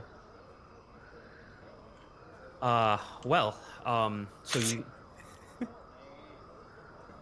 yeah, she doesn't really know what you're talking about, but moves on. She's like, well, Ubteo, long ago there was. Have you guys heard about the time of troubles, when the primordials and the gods once fought, long, long ago? I think we've heard a little bit about this. I think that was the event which brought along the worship of the 9 gods, or the worship of the 9 gods led to this event. But if you could recap it for us. Here's everything we know, Ashara, is that there's a lost city called Omu. There's a holy city named Mesro, and that Ubteo was the god. And there was a mask that was made in the tombs of Omu by a dark king, which made Ubteo very angry. So Ubteo disappeared, and over time, this island has now adopted 9 gods, all of which are animals of sorts. And we know about Nang Nang intimately. She laughs a little bit at that. Nang We Nang. killed something that looked like Wongo, but don't know if we know Wongo. Well, you know about the 9 gods. It appears you know much, actually. Long before the 9 gods, there was a fight between the gods and the primordials. And perhaps you know of the peaks of flame to the south and these pestilent snakes, Raz Nasi and his clan. They are worshippers of Dendar, the Night Serpent. Dendar, the Night Serpent, as the gods and the primordials were fighting, was one of the primordials. In fact, one of the strongest primordials, and so strong that he rose up into the sky and swallowed the sun, and the entire earth was covered in ice. It looked like, at that time, that life on this planet might be erased from existence. However, Ubteo, one of the primordials, betrayed his fellow primordials and betrayed Dendar, the Night Serpent, and sided with the gods. And through his acts of betrayal, the gods were able to imprison Dendar in the peaks of flame, so legend has it, on this very island. The sun was restored to its place in the sky, and Ubteo, as a reward for betraying the primordials, was given authority over the island of Chult. His essence infused into the island as a trickster god himself, a wily primordial god of sorts. And that is why you see such strange things on this island, is because of it. It is infused with the essence of Ubteo himself. However, the people of Omu and the people of Mesro, the 2 holy cities and ancient great cities on this island, both angered Ubteo. Mesro is gone. No one knows what happened to it. And Omu fell into collapse as Ubteo left, and their clerics could no longer perform any miracles to keep them afloat. Slowly, the jungle encroached on the city of Omu, and in their last-ditch effort, they turned to 9 trickster gods, who aren't really gods, they're more lesser animal spirits, but through their worship were elevated slightly to creatures that could do some miracles of sorts, some spells, and grant some trickster spells to their priests. However, it wasn't enough, and the jungle slowly consumed Omu, and all of the people with it.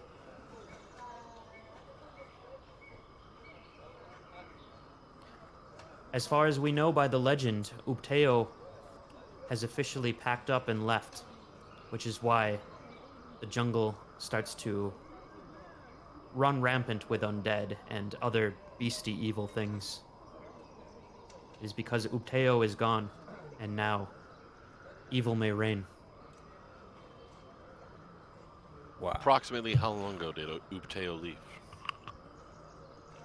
About 500 years ago. Has anyone tried sending him a message?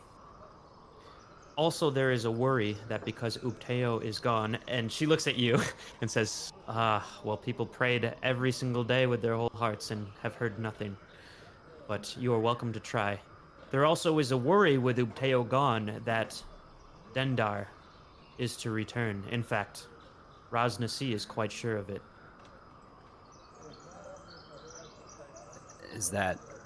Would you say that's Raz Nasi's goal? I would believe so. Long before Raz Nasi was the leader of the Yuan-Ti, who have taken up refuge in Omu since then, it appears.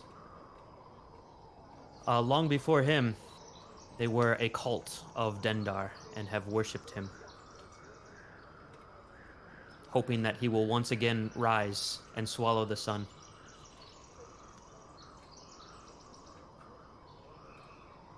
You said that Raz Nasi has not always been, you said Yuan-Ti.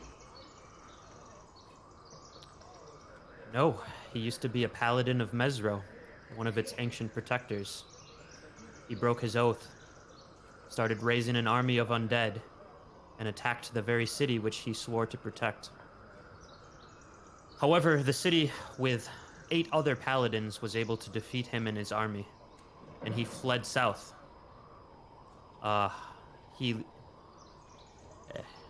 would think that he couldn't get any lower on the totem pole of being a terrible, terrible being. However, he denigrated himself even further and underwent some kind of a ritual to turn him into a half-snake creature from his human paladin form. Now he is the depraved creature that we know ventures into this jungle these days. Yeah, we hate him. We're gonna kill him, by the way. If we don't get the death curse in time, we're not. We're still gonna kill him. So Yeah, that would be a he's start on to healing this island. oh, it'll be purified. I look over at Ignatius. I nod in affirmation. So these other paladins, which were once able to thwart Raz Nasi's evil ways, they must be long gone by this point, right? They disappeared with the ancient holy city of Mesro. No, as far as the She looks disappearance of this city of Mesro, did it just like poof gone? Did it like sink? Did like everyone just like forget where it was? That is a great question, and it is literally poof gone, and no one knows what happened. Some people still look for it. There is only a runes there now, but we don't know what kind of power. You know where it was. It's just not there. Yes, it is a runes. Where was it? It's on If your you could map, point on and this she map. points It to your is. map. Oh, I completely missed that. Hey, I didn't say that for the stream. Don't Probably feel bad. I'm not No seeing backsies. it either. Yeah, see it from the flame. The flaming everyone is shaft like that. text It's, is we were completely like overwhelming there. it. We were like there. Well, we were there. We just hopped and skipped over there. Damn it. And that's been on the We map were the whole like- time. Please tell me that hasn't been there the whole time. It has been there the whole time from the Fuck very me. start. God damn it. We've talked about it like 20 times in our campaign too. Shut up. We Uh, also like missed Mumbala, and we were next to it, and it's giant. Yeah. So we went to it in Bala. I know, but like we were like next to it. We're like, hey, what's that? And Paul's like, I'm glad you asked, cause it's huge. Yup. You could have asked about these things in town beforehand for sure. Right. We're just like literally underneath it. We're like, do. Oh, what's that? I'm sure it's fine. We'll figure it out later. So raising an army of undead paladins is probably out of the question for our strategy. That's what I'm gathering. I don't think we have the. I don't think we have necromancy in our tool of. Or through some other means, discovering the secret of Mesro and harnessing the ancient power of 8 protective paladins. Doesn't that sound awesome, though? That sounds pretty dope. She shakes her head, says, yes. Many have sought to discover the mystery of Mesro. None have succeeded, to my knowledge. Dang it, I just want to do everything. Alternative. However, you brought up mazes, and not the corn kind. Yes. What is it you would like to know? What is the maze? What is the maze?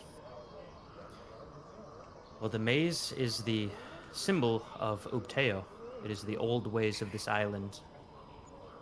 Ubteo and his ancient wise priests and followers used to say the old phrase "Kukatawa nawe," may your maze be well.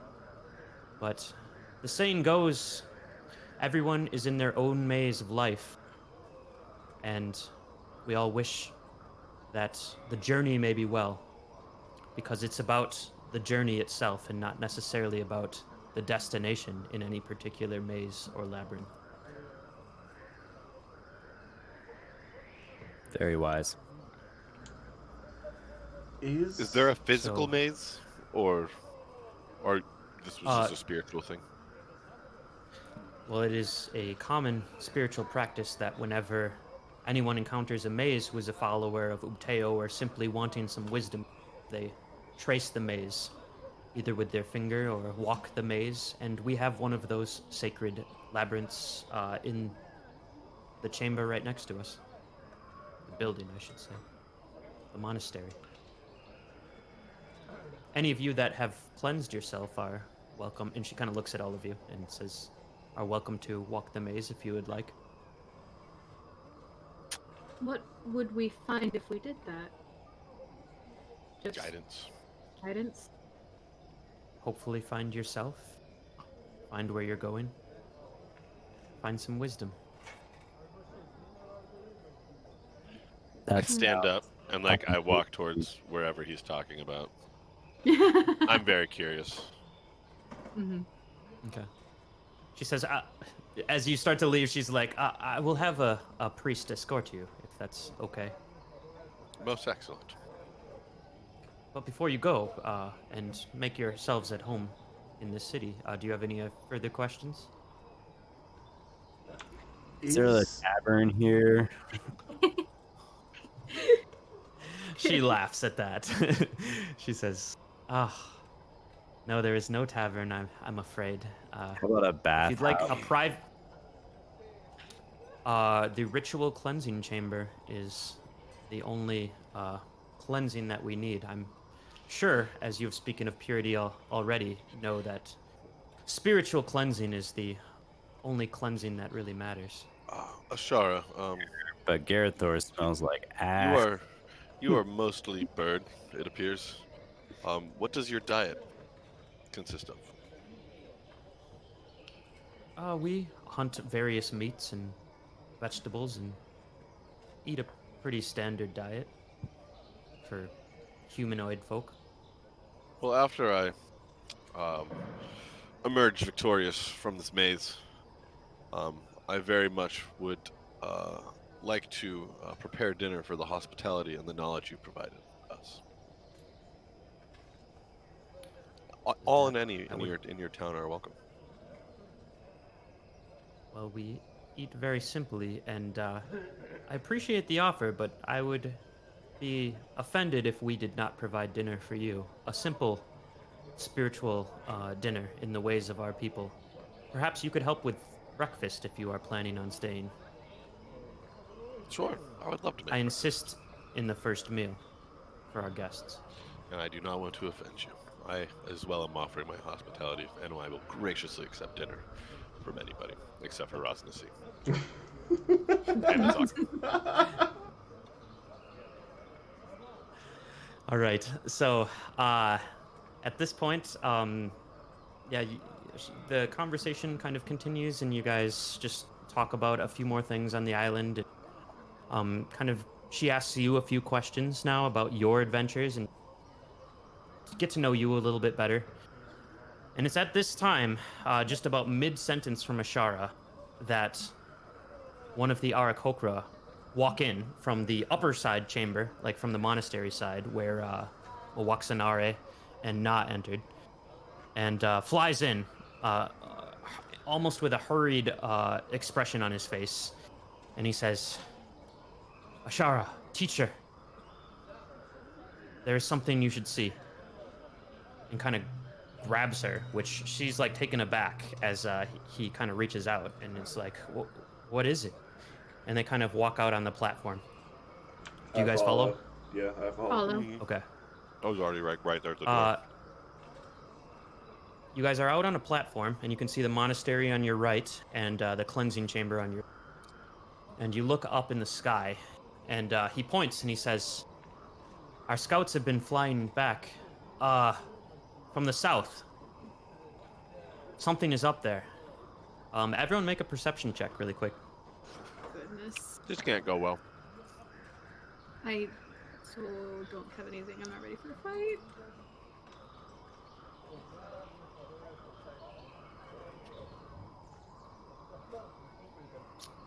Okay. That would be Alex and actually just Alex. So Alex and kind of Iranae a little bit. Looking up in the sky, you kind of squint your eyes, and I guess especially Iranae with your elven eyes. And Alex, you just kind of pick it out with your wisdom. You start to look towards the sun, and right where that Aarakocra is pointing, there appears to be. It almost looks like a comet, like it's making. I believe several times in your life, maybe you looked up into the sky on your boats, and you've seen kind of these meteor showers, and you see these stars kind of light up as they enter the atmosphere. You see a chunk, and it's heading straight horizontally through the sky, and you see this tail behind it of like how fast it is moving through the atmosphere. And it seems to be at quite a distance, and it's just moving across the sky. So like about 5-10 seconds go by, and you look up and like comet, but it's way too close to be a comet. I hope the honkers are safe.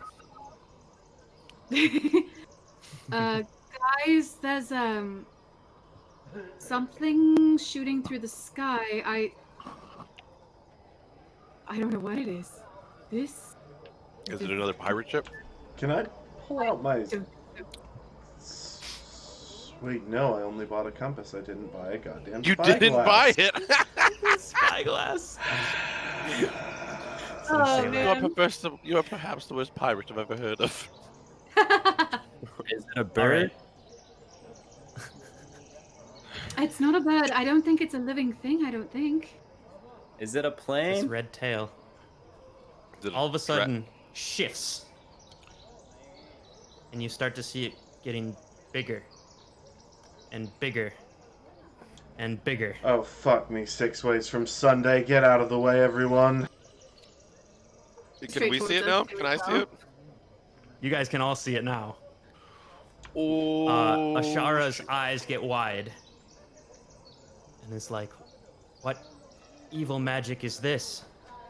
It says, The scout looks really worried and is like, "There's reports of some strange stone beast in the sky. We don't know what it is, and many smaller beasts follow it. It's coming this way. You guys have about 20 or 30 seconds before this thing is close." Is there a place that we can stand without risk of platforms getting knocked out from below us? Anywhere we can hide. Anything inside the mountain. I'm gonna grab my immovable rod, tie a knot around it, and put like about 4 feet out from where I tied the rod. I'm gonna put it around my like waistband, or like tie it to something like really secured myself, and hand it to like the next person down the line. If anybody else is interested, just kind of give them.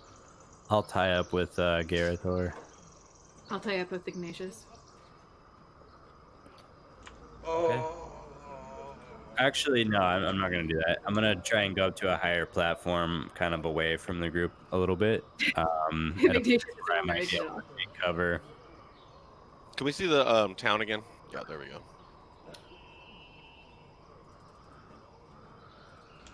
Okay. All right. I assume that these building fronts are just like the front. It's not like a building bolted onto the wall. It's like this is carved out, but if you go inside the building, it's actually inside the cliff face. Yes. Would that be Yep. accurate? Yes. All right, then I'm gonna look. Only not too much though. Okay. Like it goes in a little ways, but there's like wooden stilts that are built out of the cliff that are mostly supporting these structures. If I could, I'd like to run up to this spot right here. I'd like Okay. to go up these stairs, and I'd like to be right here. Yeah, it sounds good. I'll go up there too. Right in the front of the monastery. Mm-hmm. Okay. Iranae and Alex. 20 seconds. Oh, fuck. Iranae. Are you going? Is she going with them? Yeah, I'm It's going getting with bigger. them. Can we get a new It looks soundtrack? like it is impending. I'll go with them. I can't be alone here. Get your people to safety. Ashara. Yeah, Shara just looks to the guard, and the guard is like, "I will assemble the warriors. Get the women Do and you have any children. extra great axes? Do you have any extra great axes? We have no weapons here besides the javelins that our warriors carry." Blast! Sorry, He's we're gonna be breaking And one then of the she's- rules, and I draw.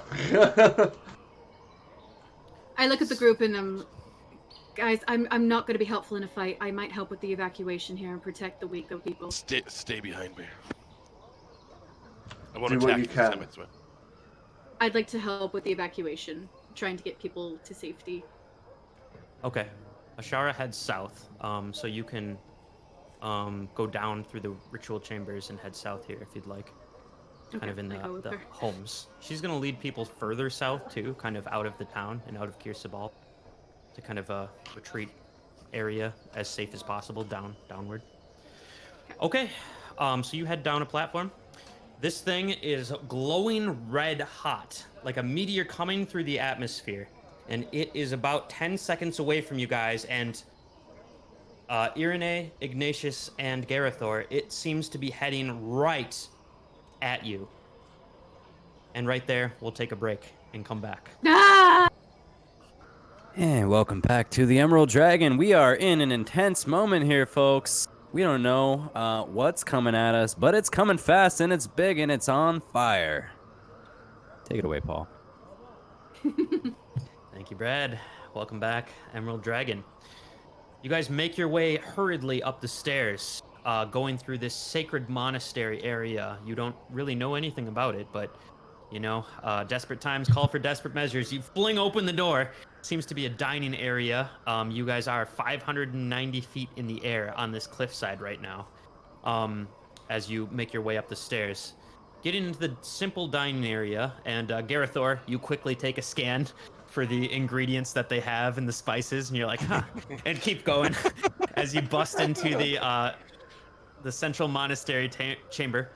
And there's two nervous priests there. Like they seem to be knowing that something is going on here, but they're kind of just cowering in the corner. There's a giant ornate labyrinth in the middle of this room, but you guys are on a mission to get to the outside to see what's happening. So you bust your way through the main monastery chamber and out onto the balcony platform, just to look up.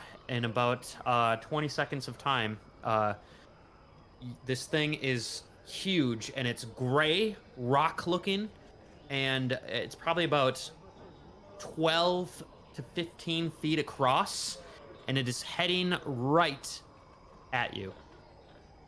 I will give you guys 1 or 2 more turns arounds. It's about 100 feet away right now. Back inside. I run back inside the monastery. Okay. Quick make a perception check, the 3 of you. I'll get to you, Alex, in a second. So Garathor, Iranae, and Ignatius. Ignatius, you see, not only do you start to see the makeout of this thing, it seems to be a creature that is kind of balled up inside itself. And it seems to be gray and made of complete stone. But behind it, you know how, have you ever seen like a flock of geese up in the sky, like the flying V formations? And they slowly like make their way off into the distance and you can barely see them. You see that, except it seems to be getting a little bit closer. You see a couple of these flying V formations. And it also seems to be some smaller stone creatures that are approaching your area. This big thing is definitely in your focus, but you kind of look up at the last minute and you're like, oh, there is more stuff coming as well. Not to make matters worse, but this sucks.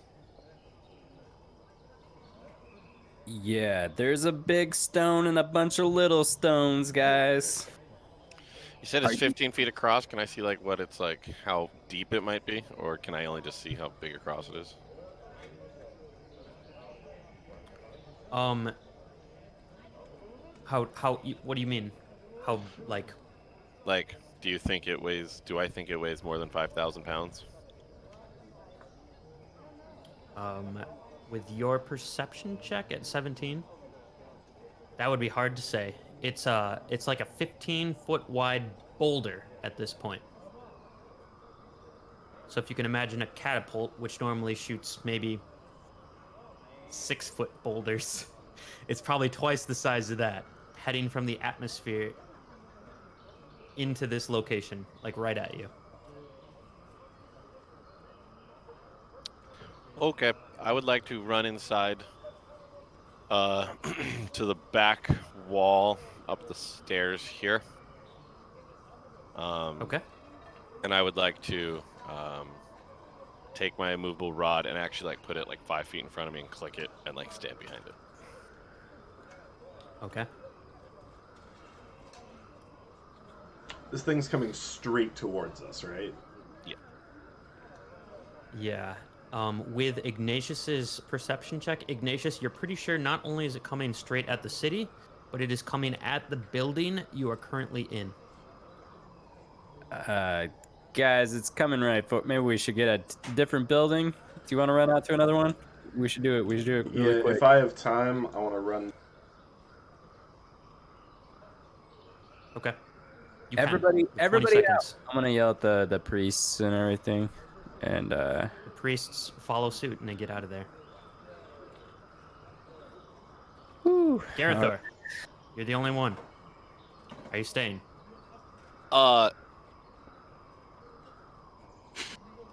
Yes. And putting out the immovable rod right in front of you? Oh yeah. Trust in the immovable rod. Okay. So, here's what happens. This giant stone beast, 15 feet across, and it weighs, the immovable rod can stop up to 5,000 pounds, is it? Mm-hmm. This Can I beast move over weighs here? 3,000 pounds. Wait, is it 3? Is it 5 or 7 for the immovable rod?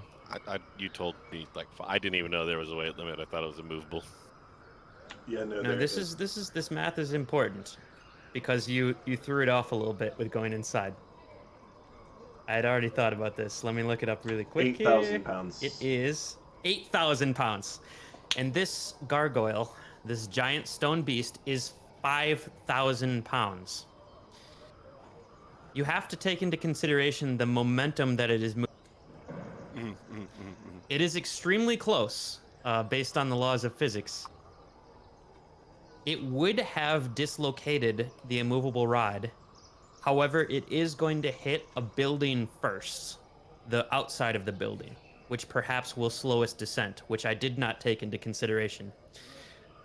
So, as this giant stone comet meteor plummets into this building, let's see if a sound effect works here. I'll do it in a little bit. Let's say there is a 50% chance that it hits the immovable rod and just stops. Actually, not 50, because it should knock it out of the air with this force. Let's say it's 40.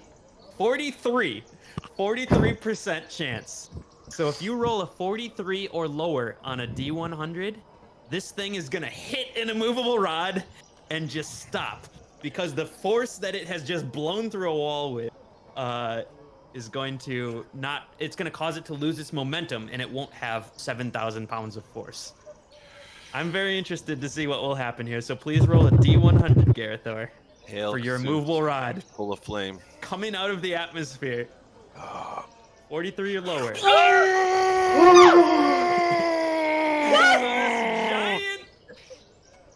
All right.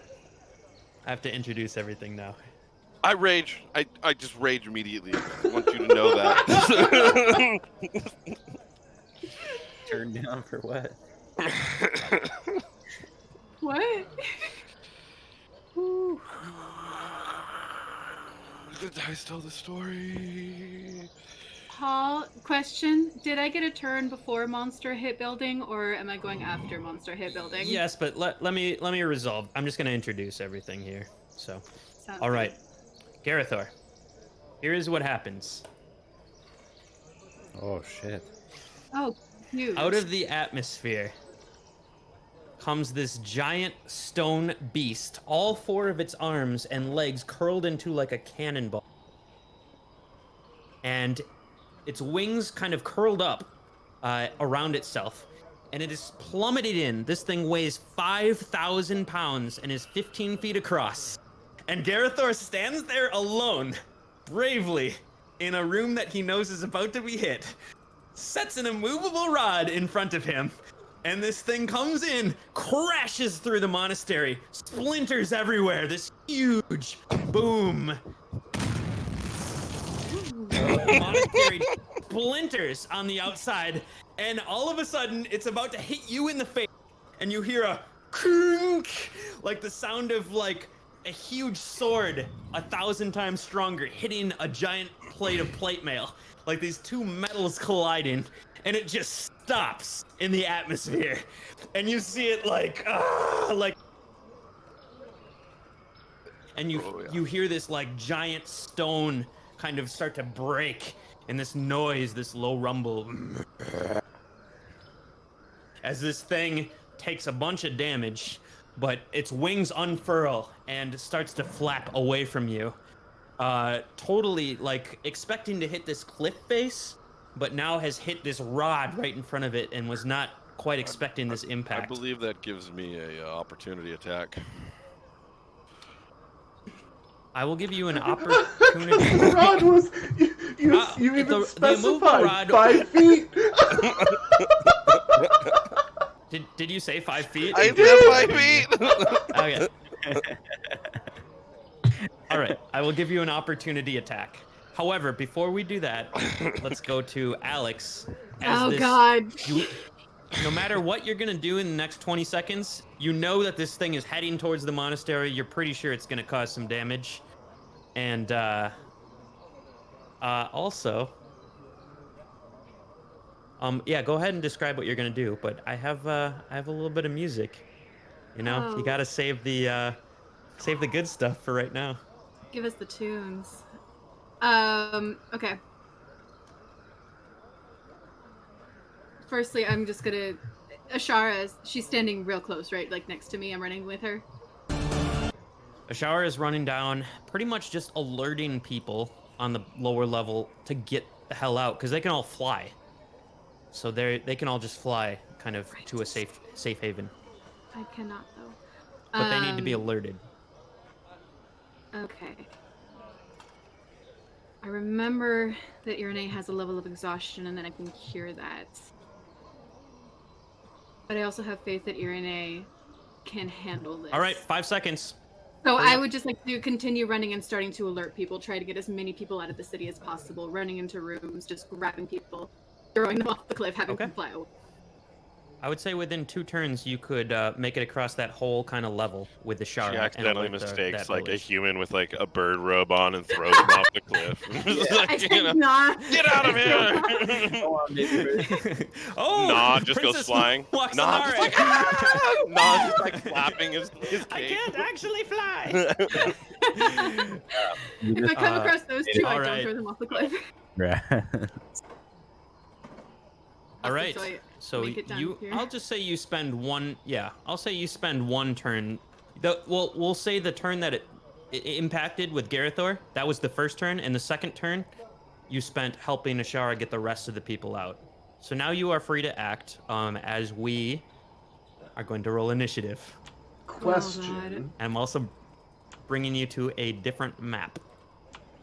When the Similar. princess left with Nah, did they go up or did they go down? I think they They went up. All right. This princess better help me out with some shit.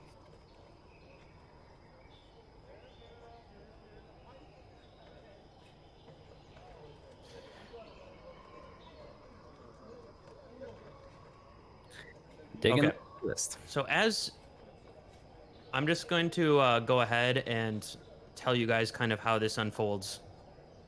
So this giant stone gargoyle is in the monastery now, half broken monastery, with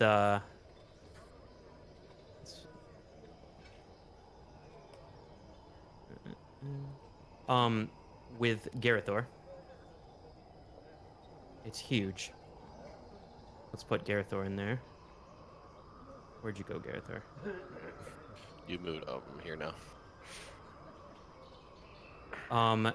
And then as you guys kind of glance to the outside, everyone but Garathor would notice this. There is about 20 gargoyles that are in the sky that are ascending on Sabal. However, there are about 10 Aarakocra guardians that have gone to try to combat this.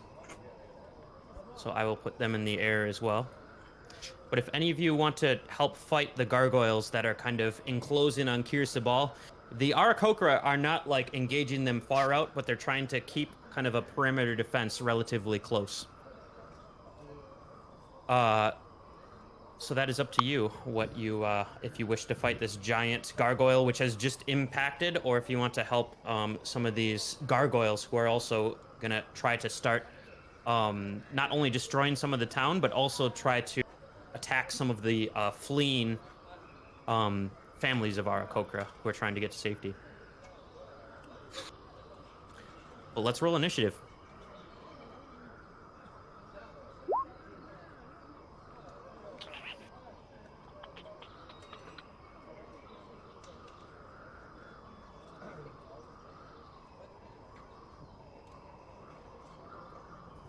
This sucks. Well, good thing you're not like up here.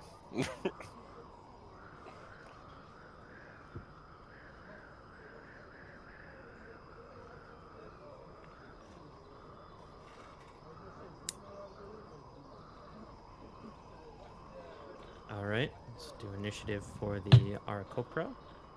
Nice. That is +2.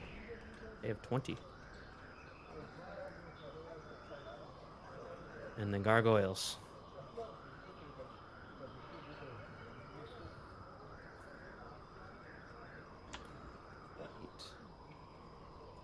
+0. All right.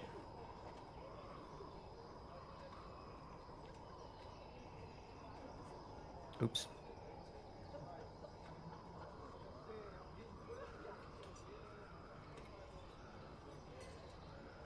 All right. We have Ashara here. So, the warriors of Aarakocra. I would like one of you to roll a d20. Just because it's the first round of battle. I would like one of you to roll a d20, and I'm going to roll the d20 for the gargoyles, just to see how the battle, straight roll, for the Aarakocra versus the gargoyles, because they're pretty similarly matched, actually. 13. Or who wants it, Who would guys? like to roll for the allies I'll of do it. Aarakocra? I'll do my birdie friends. 2! All right. As the Sorry, birdie gargoyles friends. descend into the Aarakocra mass, as the Aarakocra go out, they are really not doing too well as they're starting this battle. It seems like they are losing, but we will see when it gets to the gargoyles' turn exactly what the outcome of this is. But they are not looking good. It looks like they're outmatched, and they are outmatched in numbers currently. Ignatius, you have just seen this giant gargoyle implode or explode the monastery, and you also see the waves descending upon the village. Take the first turn, please. Yeah, sure, dude. I'll do that. So how far am I from running into the same room that Garathor is in, would you say?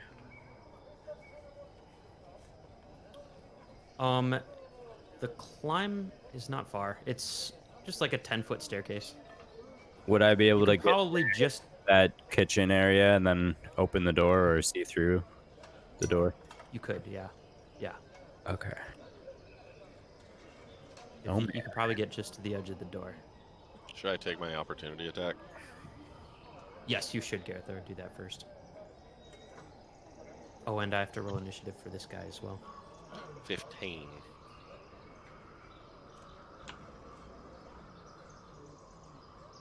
Oh, shit. Shit. Well, he should have gone first. He'll go after Ignatius. The straight 19. Luke, didn't you rage when the I thing- already did claim that I was raging when he came You in. do have your rage. So I had my rage, and then I do get my opportunity attack. So 15, does a 15 hit?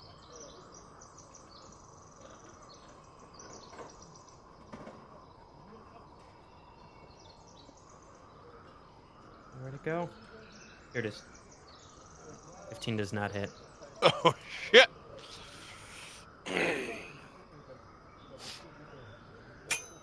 As your blade digs into the side of this gargoyle, it ching! It's like metal hitting stone, and it just looks down at you, kind of enraged, now that it knows the cause of its stop, of its giant plummet, which it was hoping to destroy this entire building, is somehow saved.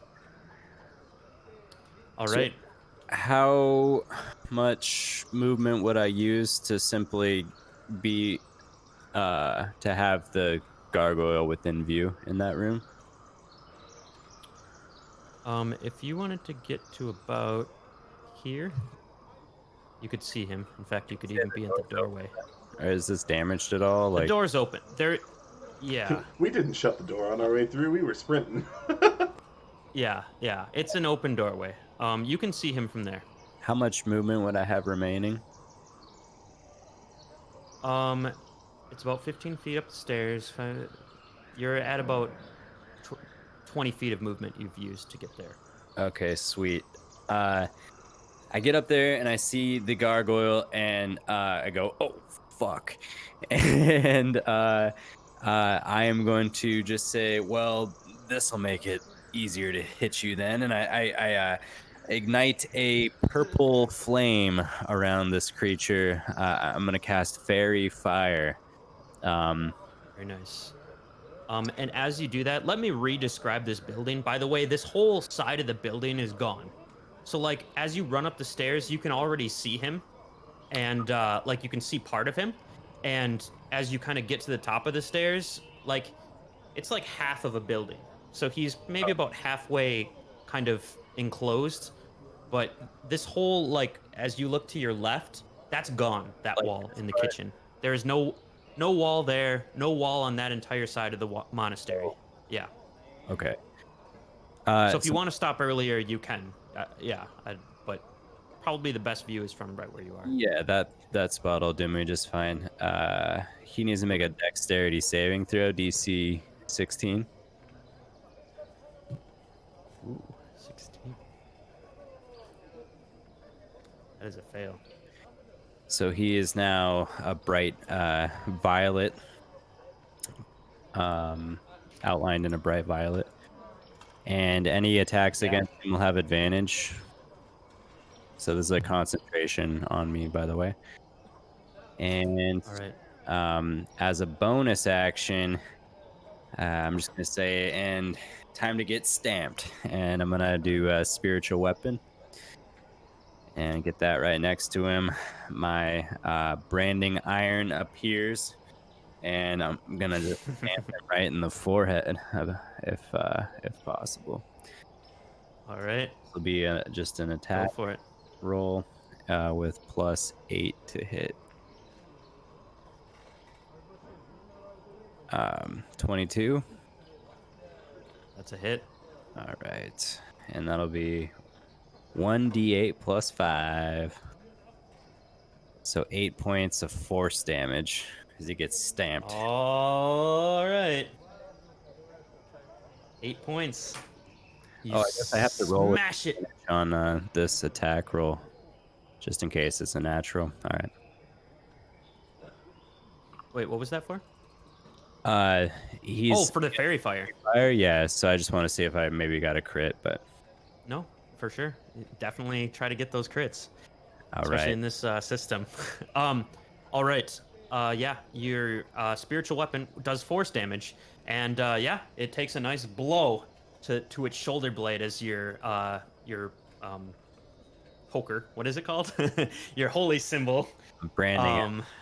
Your branding iron, that was the word I was looking for, crashes into its arm, and yeah, it does a decent amount of damage. It kind of looks over to its shoulder and turns back, Sweet. and kind of looks, I guess it doesn't look at you, but it looks at the cause of like what is affecting it.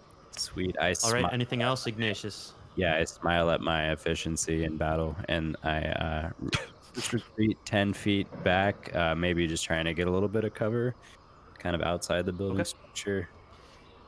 Yeah, there's a little bit, so you Just- could definitely get some cover Just there for outside sure. the door, maybe like within the door frame.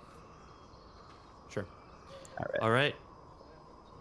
All right. I will say it took its round, since we already passed it anyway. It took its round to fly back from you, Garathor, and kind of assess what it was doing. So I will give you guys kind of a free round. Like it hit this immovable rod and was completely like thrown back and kind of surprised by what had happened. So we'll give you guys a round on this guy. So go ahead, Garathor. I see the brand, stamp him on the forehead. I see him start glowing. And how much damage did he take when he flew into the rod? You don't know, but Okay, I was just it just seemed curious like he so was we could- pretty wounded by it. Yeah. Okay. I I will- definitely factored that in. Don't worry. And he hit it head first in. Like, is his head cracked at all? His wings were like over his body, and his forearms were tucked in as well. But yeah, you saw some shattering, like you heard the shattering of stone, but you don't see you see some cracks on his body, but you don't see anything like gone or anything like that. And how tall is he? About 15 feet tall. Okay. Said he's Currently 3,000 flying. pounds and made out of stone. I don't know if I could wrestle him. So, I'm going to reach out with one hand. I'm gonna like run towards this banister, which is amazingly still there.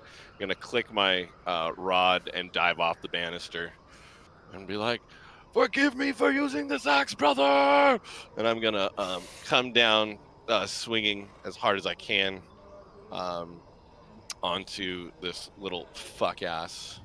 And let's see, get that attack, that attack. And I'm gonna also use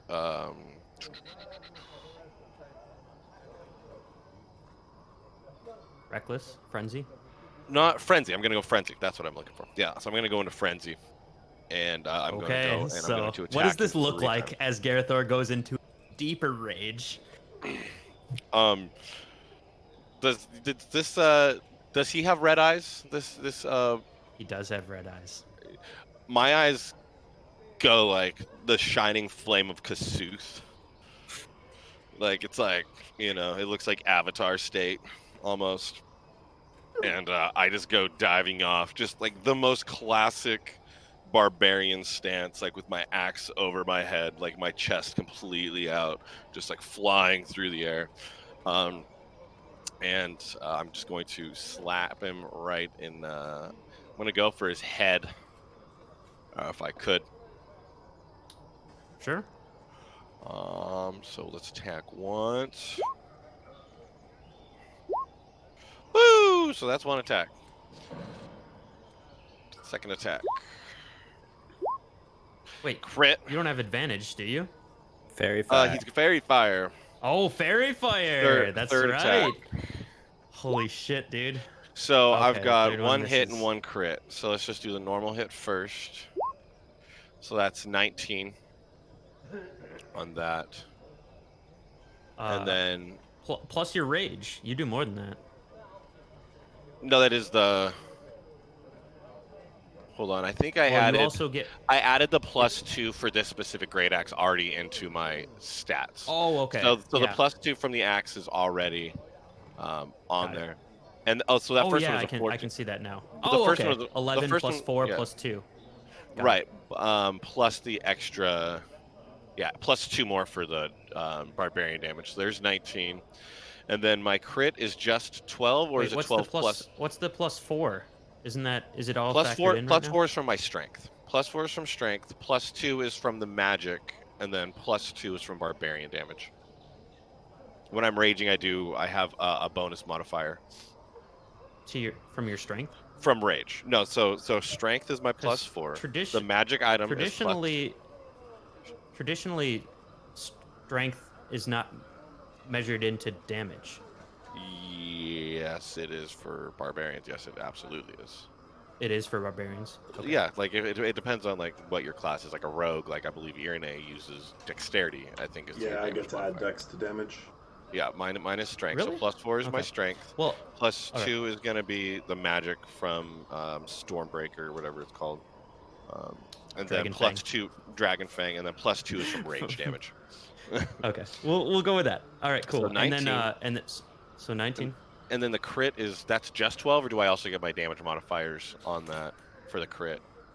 The crit is the dice roll, so you have to use your D12 only. So you Okay, so you'll get a straight 12 from Right. your great axe, and then So you 12 get to add hits, the and now I'm D12 gonna- on top of that. And now I'm gonna roll again. Gotcha. Yes. So go ahead and roll, and we'll add. So that is Holy shit! No, don't Wait. do the +5. Don't add the +5. So it's 16. So 16, 18. Here, actually, I have a calculator for this. Plus 12 is 30. You did 30.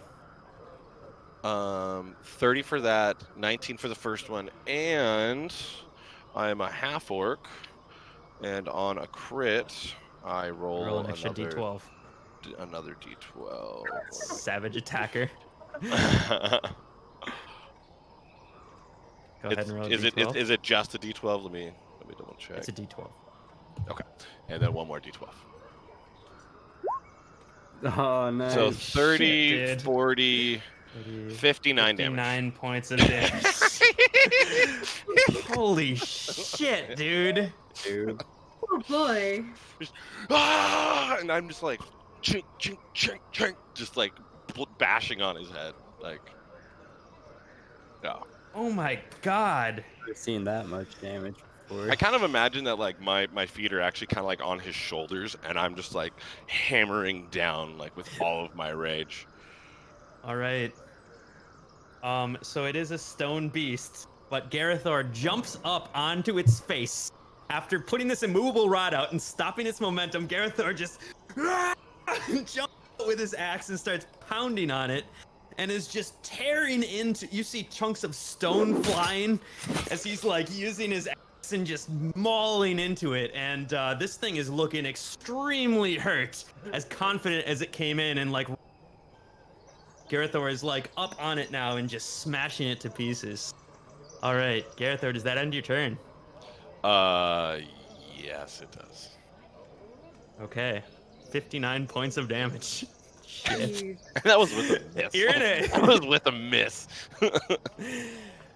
Oh man. What range are the small gargoyles at? How far out are they? At this point they're probably about 60 or 70 feet out. Okay, cool. Then I am going to pull out my short bow, and I'm going to aim at one of the gargoyles that is currently engaged with an Aarakocra, and try and put an arrow in him. All right. A 15. A 15, I believe, is a hit. A normal gargoyle. 15 is their armor class. An arrow sinks into the gargoyle. Now, because he's currently engaged with the Aarakocra, do I get sneak attack? You definitely do. Excellent. Is there a time you don't get sneak attack? Yes, there is. 8 damage. All And right. an additional 13, so 21 points of damage. Where are you aiming at, Iranae? Yeah. I'm trying to, for this one, pin its wings together with one arrow. All right. So the Aarakocra seem like they are losing this battle. Iranae looks up at the sky, assesses the situation, looks and aims true, pulls out her short bow and lets loose an arrow. And it pins both wings together, and this gargoyle, unable to fly, drops at an alarming rate down to the ground. And as you kind of look from the cliffside, you see a wily coyote as this gargoyle is totally out of the sky. And that brings us to 19 gargoyles. Does that end your turn, Iranae? That does end my turn. All right, and that brings us to the gargoyles' turns. Based on the roll previous, I'm not going to roll out all of the fighting right now. However, with the 19 gargoyles remaining, I will say Iranae saved one that could have potentially died in this encounter. However, 2 of the Aarakocra, as the gargoyles enclose on them, fall from the sky. Their wings they're just lifeless as they plummet to their deaths at the bottom of this cliff face. And the gargoyles seem to be taking even more advantage of their numbers. Alex. Okay. Let me know if I can do this. I would like to focus up on the spell Conjure Animals.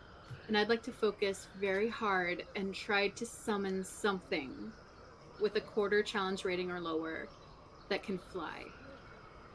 I know I can't choose what it is, but I'd like to try to concentrate on flying and see if I can get something.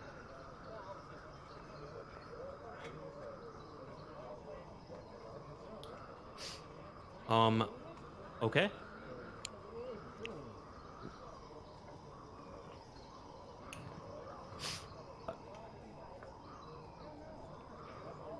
Is there anything else you'd like to do in your round? I have to load up this document really quick. Any movements? Are you heading back up, or are you kind of casting this out? Where are the pedestrians, the civilians at the moment? Are they just all kind of Civilians are, yeah, they're all flying south right now. Okay. Okay, CR 1/4. I have a chart here. Go ahead and roll.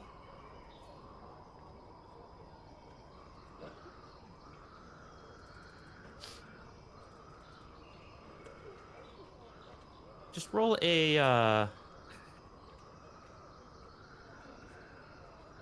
roll a D100 for me. 64? 64? 64. A giant owl. Yes! Okay. I would like to summon 8 giant owls who will also have 2 extra hit points per hit die because of my level up in Shepard, as well as their damage is considered magical. And I would like to place them up in the mix. Is their damage magical already? I thought that was at a higher level. I am now a level... You're level 6? Level Mighty Summoner. So their damage for its natural weapon is considered magical. Oh, yeah. For the purpose of immunity to non-dimensional attacks and damage. You're correct. Yep. Okay. So That's some cool. super powered owls are coming out. That's cool. And they're also got bigger hip. They're dope ass owls. Okay. And I would like to have all 8 of them fly into the mix with the gargoyles in the air and just start going to town. And then I would like to take my movement and start heading back up. My movement is 30 feet, so I would like to get... Can I get to this door right here? Sorry, this door right here. Okay, I would like to move to that door and kind of duck inside. And like put my back against the wall. Take some cover. Take some cover. Okay. And, oh, hold on, actually, 1 second. Let me see if I can do this.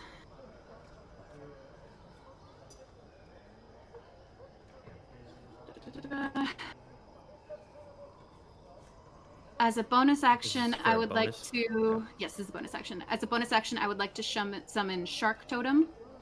And I would like to place him right here. Which I believe Garathor will fall within the range of Shark Totem. 30 feet? A 30-foot radius. And where'd you place I believe it? if I put him there, here. That would be like Actually, right. I can put it within 60 feet of me, so I can go even higher, right there. Yeah, that would get me for sure. So that all of my friends will get 11 temporary hit points. Oh, we're up to 11 now, huh? We're up to 11. I don't think if you put it outside of the building, Garathor is not going to be in that range. Oh, I'm on top of the gargoyle like right now. That's true. It's close. I think even further. I think I can put it on right top of here. Ignatius. You can put it like right on the side of the building, as close as you can. Yeah. We'll So say all you my know friends Garathor's get- in there. You're trying to do that, so you put it right on the edge of the building, kind of closer to the platform. I would say that you were on previously. Okay. So everyone gets 11 extra hit points and advantage on strength checks and saving throws. All right. And that'll do. Put Sharky out there. I like Shark Dude. Sharky. Shark Totem is a good totem. All right. That brings us to. Oh, I'm sorry. Do my owls attack this gargoyle. round? Or do they add initiative and I'll do them next time? I'm sorry, what? Do I roll initiative for my owls? I'll just say that they attack with. Currently, they're just gonna join the frenzy up above, so I'll add that into consideration Sweet. in the giant mass combat that's going on right now. Okay, it's the Arakokra's turn. And He's a duck when he got a Let's- floating shark. Duck is useless, but I love him. that's Yeah, like I can tell you forgot about him for 3 months. it's like Usually- it's like Jester's weasel, right? so That's like much. on her Duck is neck Sprinkle. the whole time. Duck is Sprinkles. Right. Duck has been through some shit. All right, someone please roll for the Aarakocra, but add 3 to your total because of the aids in the giant owls that are helping. I'm not doing it. I'll do it. I'll nominate Ignatius. D20 plus D20 3. Plus 3. D20 plus 3. 21. 21. Ooh. The Aarakocra start to take a turn, and I'll go ahead and do that this round. They, along with the giant owls, now they feel like they're reinforced. They're gaining some momentum. They're able to take out 3 of the gargoyles.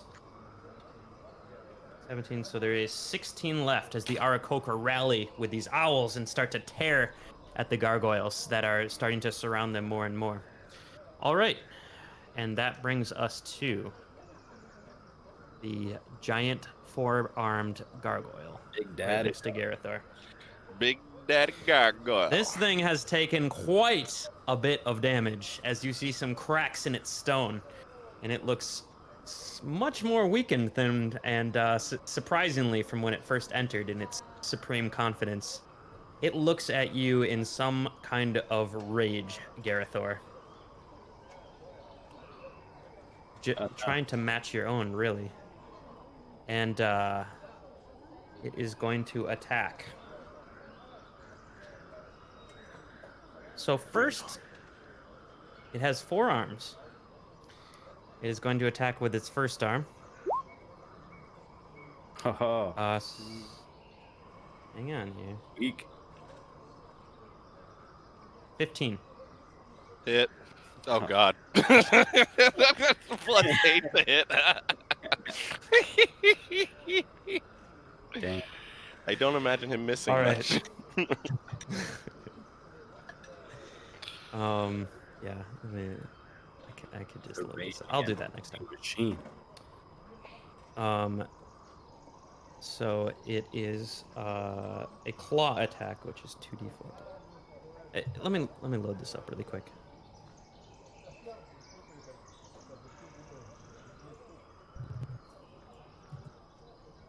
Gosh.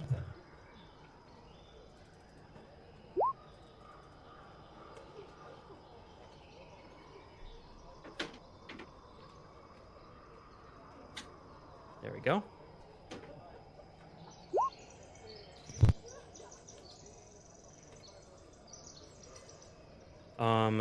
Okay, so that is 9 damage. No, And, that's the D20 plus 8. Oh. It doesn't show the damage in there? No, that was the attack. That was a nat 1 and a 26. The way that Oh, I the have to click monster this. attack rolls. There we yeah. go. 9. So it was 9 damage, slashing. Well, ironically, and you it have was to 9 make- damage. Ironically, it is, but thank you for correcting that. Go ahead and make a strength saving throw, please. And you have advantage, thanks to Shark Totem. Wait, is it And- strength checks, Alex, I or have strength saving throws? I have it with rage anyways. Oh, okay. Shark Tail doesn't matter. All right. Well, you succeed your saving throw. Oh, That was the first attack. Mhm. Another arm comes off its back and smashes into you. That's it. 19. No, it misses. All right, please make another 9 strength saving more. throw. 9 damage. Isn't the damage halved because you're raging? Yep, I'm already taking Nice. that into account. So have both of those damages. However, you do fail your strength saving throw. It grabs you off of its back and it throws you into the wall as you are launched back 10 feet from a knockback. Now it looks at you, Garathor. Oh no, it can't. Sorry. Yeah. At this point, now it is going to fly up into the air, about 30 feet, now that it is away from you. And I'm sorry, it is going to it's going to fly actually back into you. I mean, it's going to keep sorry, it has a Bring it I think it on. has a 10-foot reach. Bring it on. Well, it's So 15 yeah, feet with away its right now. We would yeah, need to move so at least 5 feet closer. it's going to move closer to you, and then it's going to make another attack. It's not done yet. Also, 3.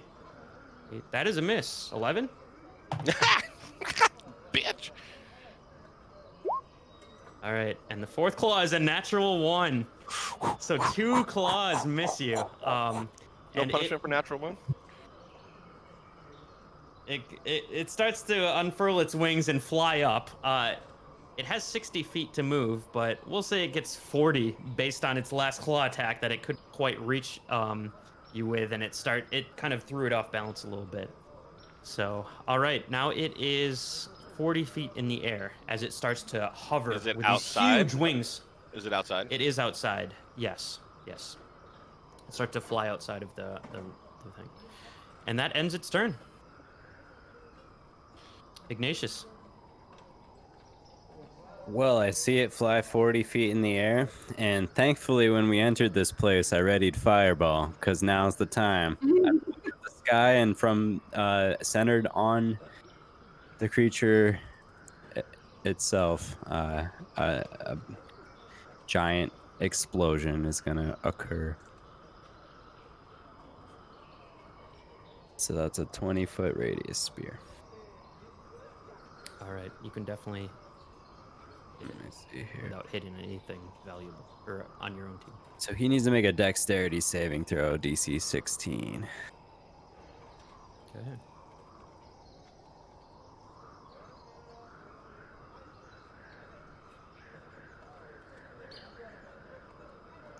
That is a 6. Come on, baby. Full damage. Full damage. 6 points. That's a lot of damage. That is a good fireball So roll. Ignatius looks up into the air, points his holy weapon, sees this thing trying to fly, who has just slashed his brother a couple times, and this beam reaches out through the air and centers upon this gargoyle. Boom! This giant explosion hits this gargoyle in the face and does 36 points of damage. Holy shit, guys. This thing is on fire, and you don't think that a fireball could affect stone or fire could affect that stone that much, but this magic fire is really seeming to almost melt and solidify and liquefy some of the stone around it, as it looks kind of like candle wax with the amount of damage that you're doing. All right. So, just un segundo here. I run in the building quickly, and I see Garathor, and I am going to cast Healing Word as a bonus action. Very nice. And that's going to be 1d4 plus 5, but it all counts, right? It all counts. Do I roll that? No, hold on. you roll. 1 sec. Let me just read this real quick. Ignatius does. Okay. 1d4 plus 5. 7 points of damage to you there, bro. Right. Oh, that's nice there, brother. And I'll return to my position kind of in this door frame. That'll be my turn. Garathor. Okay, so got some questions here, DM. Yes. Where this gargoyle is on the map, he's not there anymore, right? That is correct. Said he went 40 feet in the air. Did he go 40 feet away from the building, or did he just go like 5 feet away from the building and then go up? 40 feet, like, kind of diagonally away from you. Diagonally away? So, like, would that being like he's 20 actual feet away from me? Yeah, it'd be... Well, it's 40 feet away from you directly. It's just at an angle. Up and away. Well, The other question I have is, I'm guessing that this doesn't exist and this wall doesn't exist. That is correct. Are these stairs still intact? They are. They are damaged, but So, yes, they are still with there. my athlete and with my 40-foot movement ability, could I potentially run up here and dive after Gargoyle and be within range of him?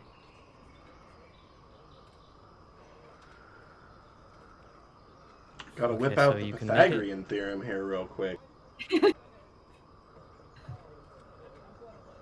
So, you are on level. And you have 40 feet of speed, right? Mhm.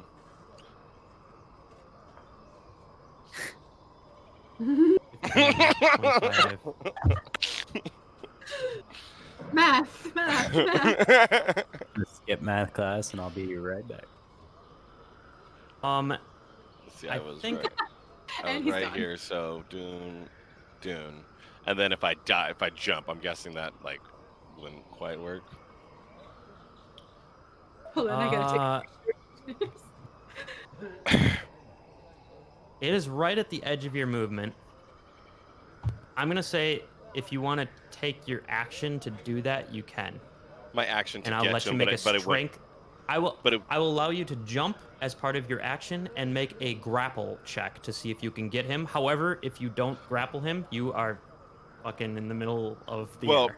there's also the hypothetical that what if I get even close to him and I immovable rod with one hand and I swing my axe with the other to chink away at like his legs and arms. Get back here, you little shit! Is your axe is two-handed, I believe. No, Your weapon. not anymore. It's stuck in one hand. Either way, I mean it's a two-handed swing. Even if you can't, you can hold it in one hand, but I mean, I technically, believe it the is a immovable two-handed rod, I weapon. did have a 5-foot rope connected to my belt, and I could hang, potentially, and still attack it with two hands. That's pretty complicated. So essentially, okay. I would say either jump and grapple him, and then you can attack next round, like with two hands. I would say that grabbing onto him, you can kind of let go and attack, and then grab him again, if you successfully grapple him. Or you can attack with disadvantage, clicking the immovable rod with one hand. With disadvantage? With disadvantage. And We're gonna go so it'd be and with fairy it'd be a fire, straight just be roll. regular. It'd be a straight roll. It'd be a straight roll. Yeah. I'm gonna go for it. Ooh, Listen here, you little shit! I'm not done with you! All right, so Garathor takes a running leap out of a broken building. Clicks the immovable rod like when he's 5 feet from this thing, and then starts attacking it with his axe with one hand. That's Yes. pretty epic. I'm not done with this little fucker. Alright, here we go. 12 does not hit. Does not. 20 hits. 20 does hit. One more attack. 24 hits. Oh shit, man. Not done with this fucker. All So right. that's 10. Does this account for fairy fire? And yeah, so that's 27 Yes. points of damage. I said, listen here, you little Oh, shit. dude. That was not your monastery. Ah! And I'm just gonna start swinging at this fucker. All right. All right. You smash it 3 times, like just, and start sinking your blade into it deeper and deeper. And this thing, as it's flying, just starts to get like it actually is taking impacts in the air and like sinking as you hit it. This giant 5,000-pound like thing is freaking dropping in the air as you hit it with your axe. This huge ass creature, and you see chunks of stone just flying everywhere as you are seriously damaging this thing. You see cracks forming in crevices, and it's looking pretty damn beat up now. We go, All right, Garathor is hanging suspended in the air, 30 feet out. Yeah, All right. I'm somewhere. I'm somewhere like out here, guys. Yeah. As long as you're not falling. Iranae. All right. Well, given the sounds that I'm hearing, it sounds like Ignatius and Garathor have that big guy pretty well taken care of, so I'm going to take another shot at one of the small ones. Keep our Aarakocra friends alive, if I can. All right, go for it. You can definitely hit one of the ones that are engaged. A 13, which is below their armor class, so I miss. And that is my turn. Okay. Yes. All right. That brings us to the gargoyles' turns. I'm gonna roll a d20 for them as well. Ooh, bad. They spend a whole round like trying to attack these Aarakocra, kind of surround them, get into better positions. And they are just not doing a good job with their strength in numbers, especially with these owls that are kind of tearing into them and reinforcing the Arak. So none of the Aarakocra die this round, thanks to all of the reinforcements and help. All right, Alex. Okay. Can my owls go first? I've been factoring in the owls, unless you want to do something specific, into the aerial combat. Got it. And Garathor's fine, right? He's not falling. He's just kind of hanging out. Garathor is suspended in midair on an immovable rod, 30 feet away from any building or any structure. So There's long as probably he's no way back, actually. He kind of took a one-way trip. This is fine. Oh. Well, my owl's not going to help you much at all, buddy. All right. I would like to emerge from my hiding place and move and dash. I would like to dash 60 feet into this building right here. So, and I would like to make it up to Iranae if possible. I don't know what the inside of this building looks like, but I'd like to make it up to Iranae. It's a ladder. Okay. You make it up the ladder and you're almost to Iranae. Okay, cool. That is basically all I can do. I will stay kind of ducked in a corner of the building. But just kind of look at Iranae and I'm like, psst, hi! I got owls! I saw. Owls are definitely helping. Yeah, that's cool, right? I didn't know I could do owls. All right. Someone roll for the Aarakocra one more time. And I will roll for the gargoyles. Ignatius. 3 again. Holy crap. Ignatius. And go ahead and add 3. 18. 18. All right. I'm going to say 3 more gargoyles are knocked off as they continue the battle. These Aarakocra are really rallying, but the owls are just like going to town, tearing apart these gargoyles. And just every time the gargoyle looks like it's going to attack one of the Aarakocra, an owl just like rakes its eyes and throws it off balance. Hell yeah. All right. That brings us to the giant gargoyle once again. And it looks down, injured, at the creature right in front of it, hanging on a immovable rod suspended in air. And it is going to slash at you. Actually, hang on. It actually is going to fly backward another 20 feet, giving you an attack of opportunity. Little bitch. Get some. Woo! Natural. All right, you are suspended in air hanging.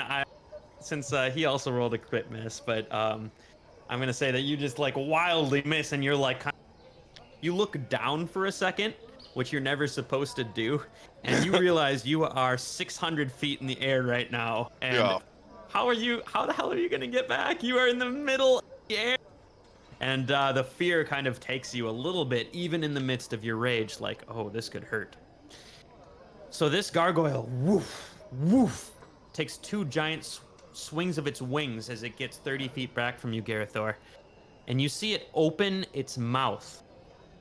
And you see this kind of green energy start to build up in the back of its throat. Uh-oh. Oh, shit. I can't be feared, by the way. I'm raging. Woof. This green energy breath attack comes right at you. You need to make a dexterity saving throw with disadvantage because you are literally suspended in air. I don't know what you're talking about. He can't hit shit. I broke his face already. I broke his face! His DC 14. Eat Damn, my dude. fucking barbarian dick! However, you still take half damage. And excellent. You feel as this like breath, this green acidic cloud immerses you. Your skin starts to burn and just sizzle and crisp. And it's a familiar feeling that you felt when you started to pour some of the alchemy jug out on your hand. That's right.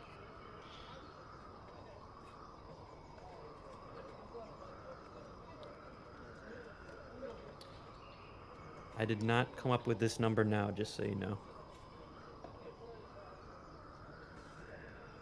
All right. And So that is half damage for you. Got it. That's a pretty lucky roll on 98.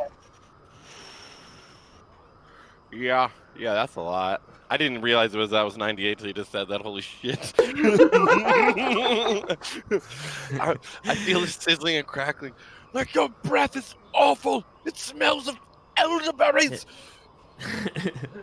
And it is definitely an acid breath weapon. But that ends its turn as it flies up another... So it went 30 feet away from you, and it's going to fly another 10 feet away. So it's 40 feet away from you now, Garathor. Ignatius, it's your turn. Ignatius, relieved to see the creature fly out of fireball range. I'm going to cast another fireball. All right. Dexterity save, please.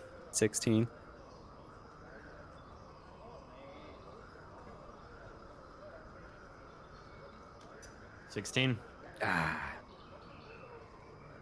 Well, he's going to take half of this.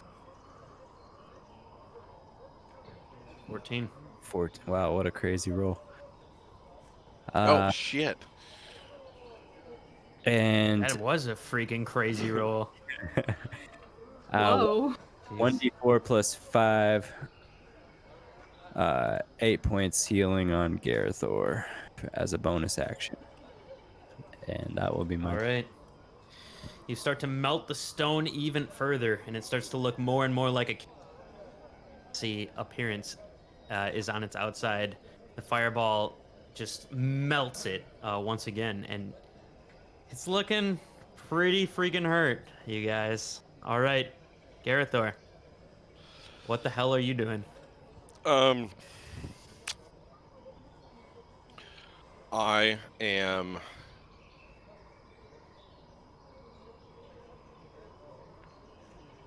He's 40 feet away? Yep. I'm going to... I'm connected to a rope still. Did that rope get disintegrated by the acid cloud? Ooh. I would say yes, definitely. Okay.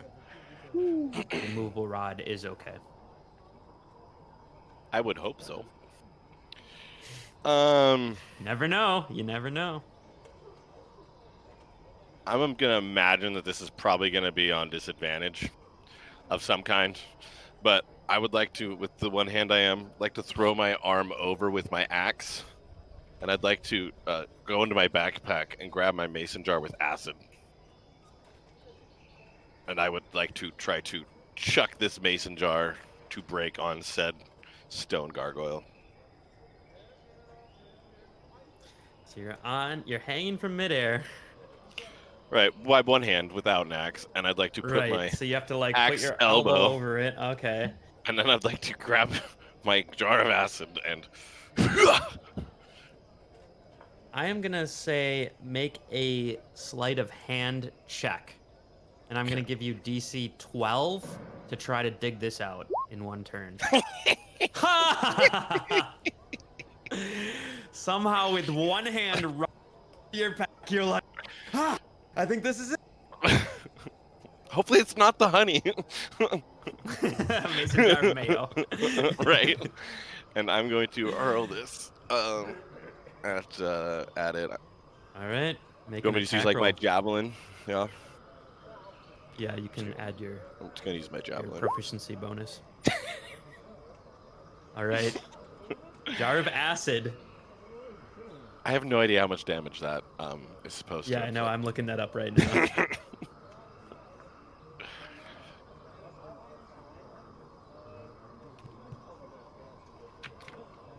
On impact, throw it up to. I'll say with athlete you can do it. It's 2d6 acid damage.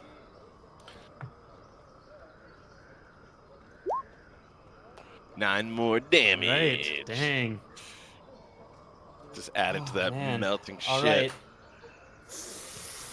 Its face starts to melt now, and it's like its eyes, its red eyes. You can still see the red eyes, but there's not much face like of the gargoyle carved anymore. Its face is like melting off of its carved stone form. It looks very hurt. It looks very hurt. Anything else, Garathor? I just yelled, destroy it! All right. Iranae. Hearing Garathor's plea, I will turn my attention from the small gargoyles to the large one. It is still within 80... I think so, from where you are. Excellent. It's close, but we'll give it to you. A 20. That is a hit. Alright. That'll be 9 points of piercing damage. Sneak attack? Nice. No sneak attack, because it is not currently engaged with any allies. All right. You see the arrow? I mean, debatable. It just normally blew smoke in my face. these arrows have been kind of like bouncing off of it, but this arrow like sticks in its melted head, and it like kind of lets out an extra roar, like, "Rah!"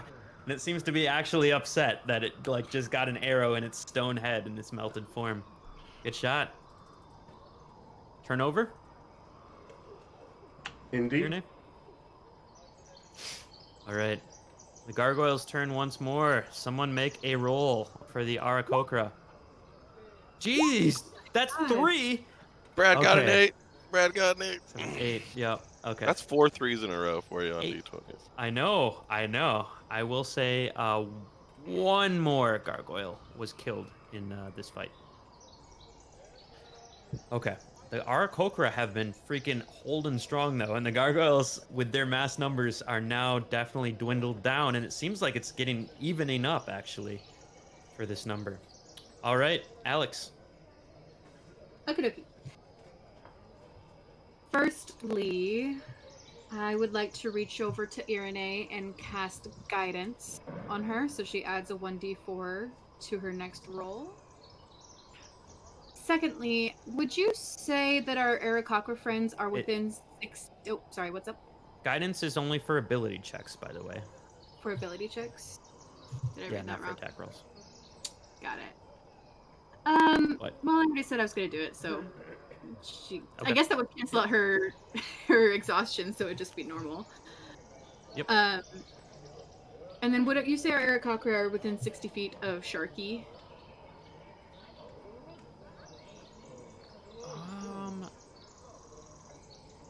Yeah, they would be. Okay. So they all have bonus hit points. Not I yet. should have factored that in. Not yet. They don't. But I Oh, would like okay. to 30 feet. Sharky 30 feet closer to them. Would that Ah, would so that that'd be still right on the cusp. would that still put my friends in the 30-foot radius as well? You don't lose temporary hit points once you have them. Correct, but I just Oh, wanted you're to see talking it. right for the checks. Yeah. 30 feet out, you would hit Garathor, but you would lose Iranae and. Okay, Garathor doesn't need it so much, so Garathor is just the keep it only at one that gets it. Yeah, I mean, I'll keep it. He doesn't need it. But I'll keep it at 30 feet just in case, so that our Aarakocra now get an advantage on strength, saving throws, and abilities, and get the plus 11. Okay, so you're moving your totem out to kind of the front lines of them Yep, front line as far as you can get. Okay, Yep. okay, nice. And All right, I'll give you that's more of an my turn. advantage on the next roll. Thank you. Okay, the giant four-armed gargoyle in a frenzy rage. I'm gonna roll a d6 to see if his breath weapon comes back on a 5 or 6. oh fucking shit! It comes back. It looks at Garathor once again. Its mouth lights up with green energy once more. It looks up at the sky and lets out kind of a roar, like a low rumbling. And you see once again the green gas shoot out in front of you. And you have to make a DC 14 Dex saving throw, please. With disadvantage. 'Cause you can't go anywhere. Doesn't matter. All right, Garathor.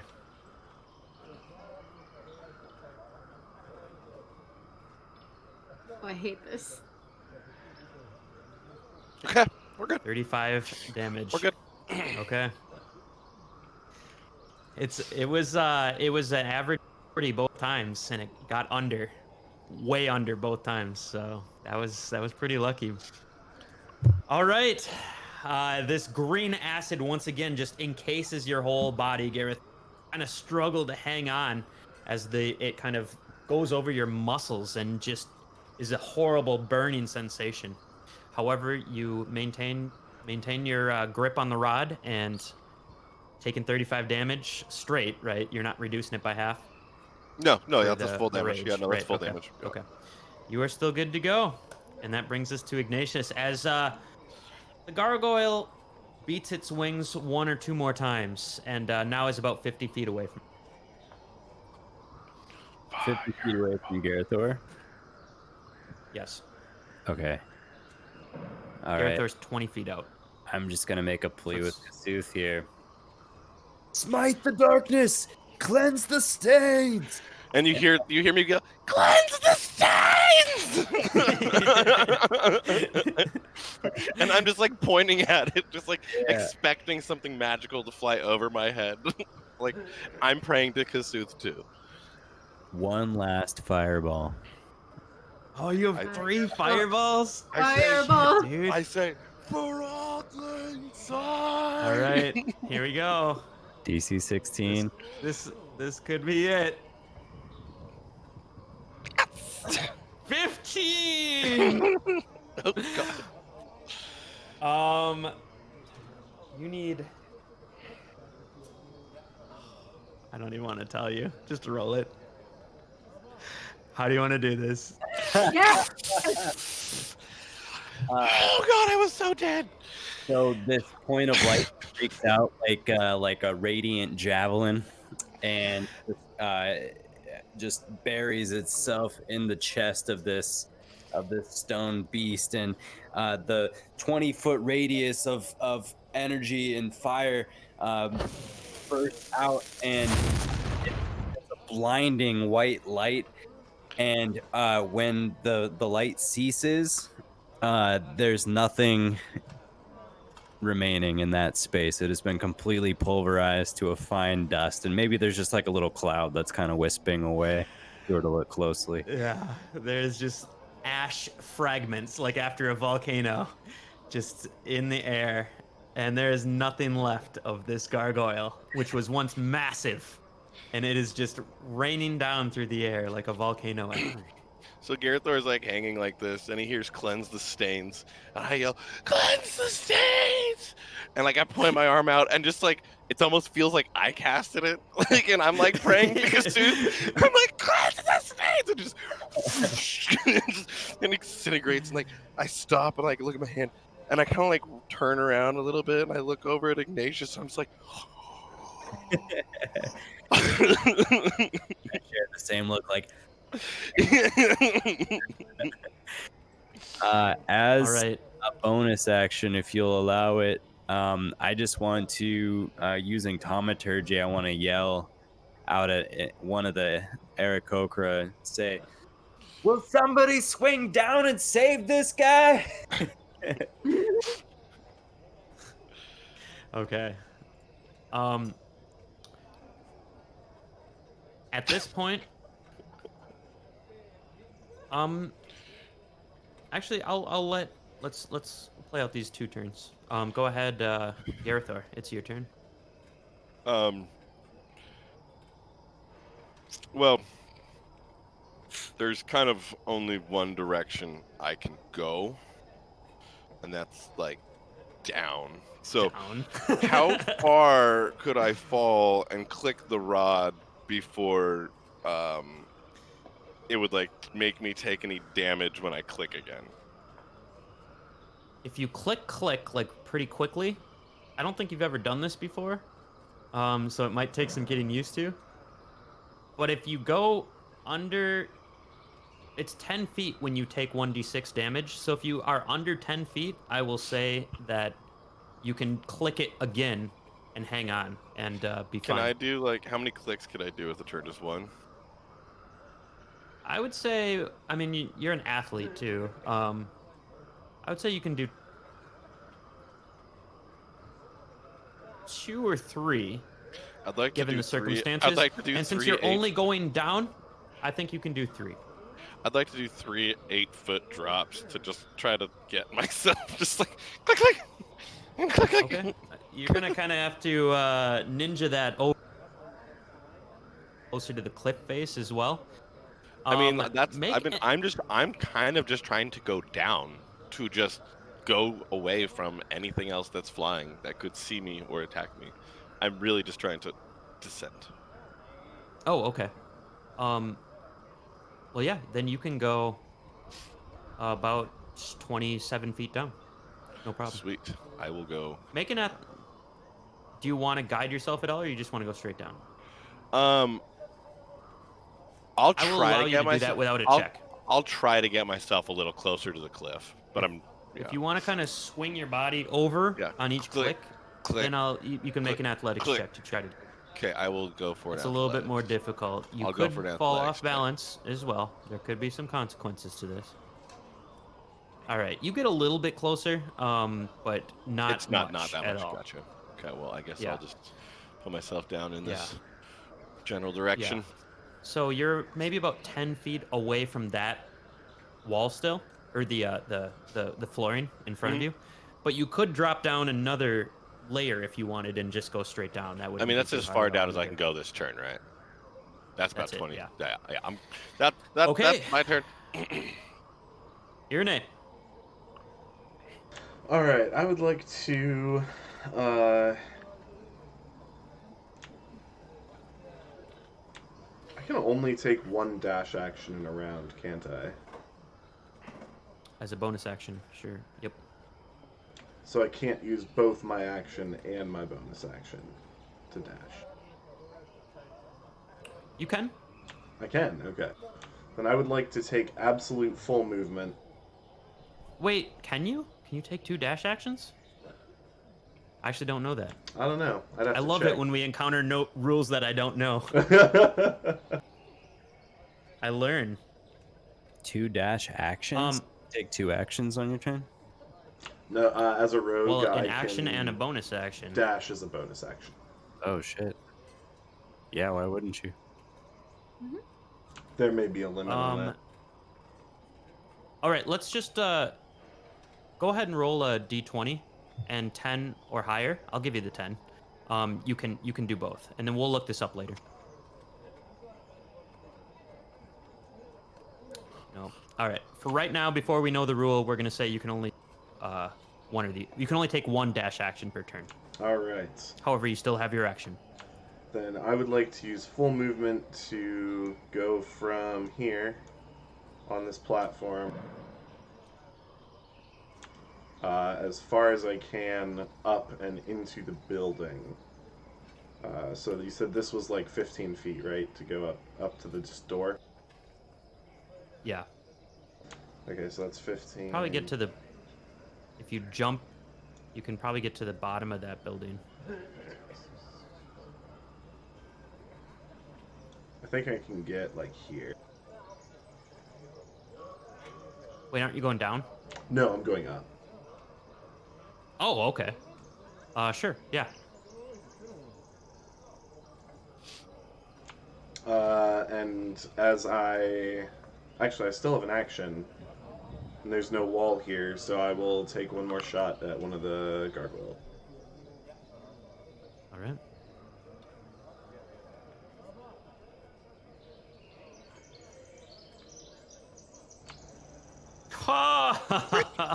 All right.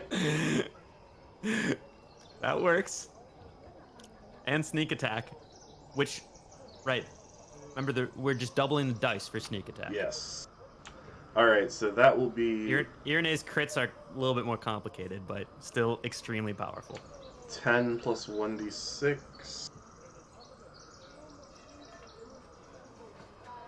2d6, right? So that is going to be 14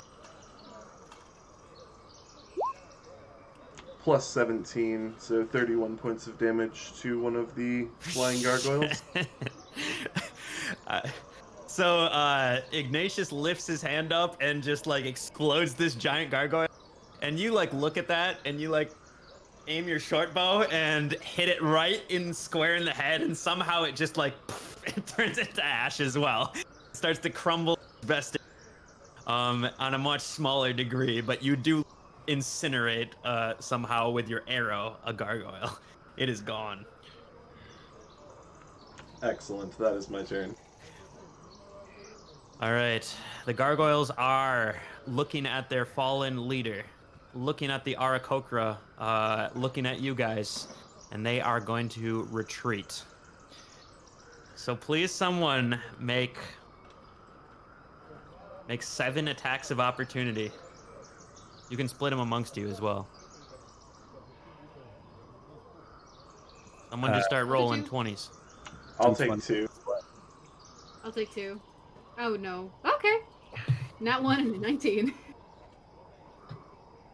I'll take 1. Damn it. We need All right. 1 more, right? 1, 19, 18, 1, 8, 2, 17, 3, and 3. 19. Okay. So is that 1, 2, 3? How many hits is that? I believe it's What did it have to be to hit? Because it's 18, 17, 19. 18, yeah. Or, yeah, 19, Uh, 19, those- 18, those 17. Oh, yeah. It's 4 armor hits. class 15. Yeah, 4 hits. Yep, 4 hits. Okay. With the Aarakocra, roll 1d6 plus 2 for their javelins. Not great.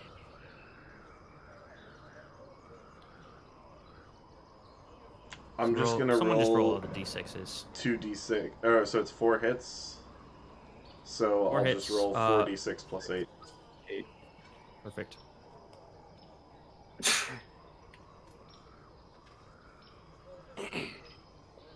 $24. That is enough to take down 2 more gargoyles in attacks of opportunity. Oops, that was 3.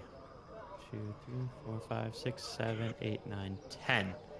So out of the 20 gargoyles that are, they start to flap and fly away and go a full 60 feet, kind of diving out of the way. But there is only 10 remaining, and their leader has fallen. This is certainly a victory for you guys. Is there anything else you would like to do as combat has ended as flying? You can take some wild shots or do anything this last round if you'd like. They are just fleeing. They're about 90 feet away from you right now. I would just like to continue sprinting up towards the upper building. I would like to go down to kind of right flush with Garathor and throw him a rope. I think I would actually be, because if you throw a rope, like, I think I'd probably be better off just slowly dropping myself down to here. Probably be safer. Here's a stupid question. Do you want all 8 of my owls to swarm around you and help guide you gently down to the platform? I mean, who doesn't want 8 owls to softly guide them anywhere? Cool. I will Grabbing ask your arms. to gently guide Garathor Okay. to the platform. And I did make the Well, math. They have a Garathor- carrying capacity of 120 pounds. Garathor, you unclick your rod as 8 owls like grab onto you. I mean, probably only like 4 can grab you at one time because they're giant creatures. But slowly you get set down very nicely on the ground by 8 owls in the most magnificent descent you've ever had in your life. Excellent, excellent. Once I land down here, I would like to go into one of these houses and see if they have a fireplace. They do? I'm going to start cooking immediately. I'm just going to go sit down, pull out my rations, and I'm going to just start. Yeah, it's been a day. It's been a lot. I'm hungry. I need to eat. Like, that's my first. Okay. Yeah, I just want to You eat. immediately get out your cookware and start cooking, just in some random Sabal. They've all ran and everything. Yeah, They have. Yeah, They have. Before I can even assess everything that has happened and be so excited about how that all just went down, I'd really like to get some food. Okay. Ignatius, Iranae, and Alex. Anything else in your last couple turns as the gargoyles are fleeing? I'm gonna stand on the edge and just watch it happen, and a smile comes across my face, and then I say a Hail Kasuth to myself, and I feel very good about what Garathor and I just did. I'm gonna just savor that moment. And I'd like to start looking in slightly destroyed buildings, making sure that no one's inside and making sure that everyone got out safely. Okay, make a perception check. Sweet.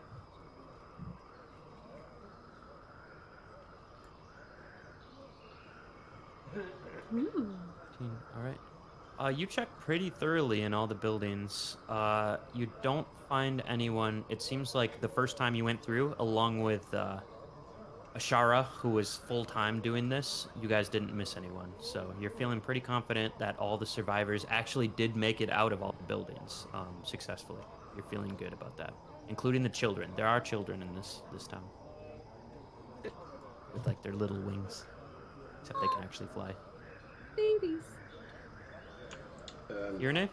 I'm going up here because when all this went down, we were all down here, so nobody up here got evacuated. I want to make sure no like gargoyles slipped in and tried to assassinate the princess or anything. Okay. That is true. That's very, very smart. All right. You walk in through the doors, and hang on, what one is?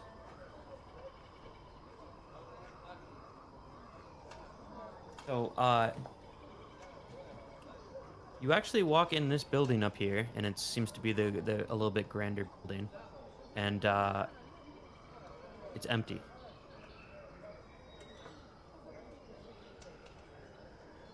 It's empty. It looks very simple. There's a bed upstairs and some robes and clothes, and it seems very simple. So Ashara It went is down, empty. but Na and his mom went up, and they're not up there anymore. Sister. Sister. I'm gonna just do a quick search of this house, calling for them. If I don't get any response, I'm gonna double back and check this smaller house. Okay. With your perception check, you call. You don't see anyone in this house. and you make your way down, entering the door. And this is a smaller residence, but there are, on the first floor, it seems a little bit disheveled and kind of like there's stuff on the ground, different sticks and books and things. And as you look upstairs, there are 2 beds, and kind of underneath the beds, you see 2 people that have been kind of hiding under the beds.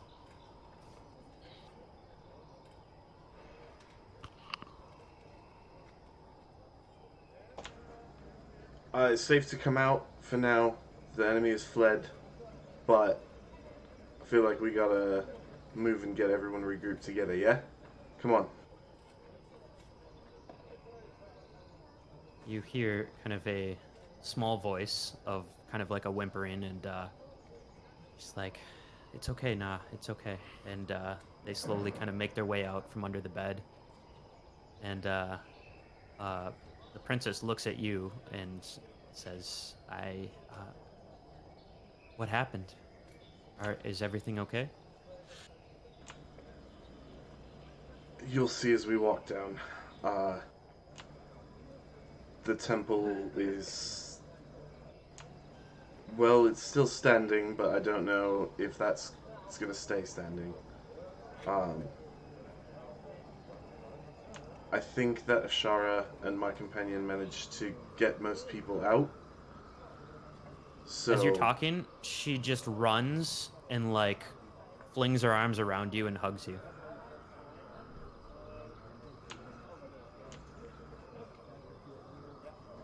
I'll give her a hug. And just kind of... Thank you for protecting us.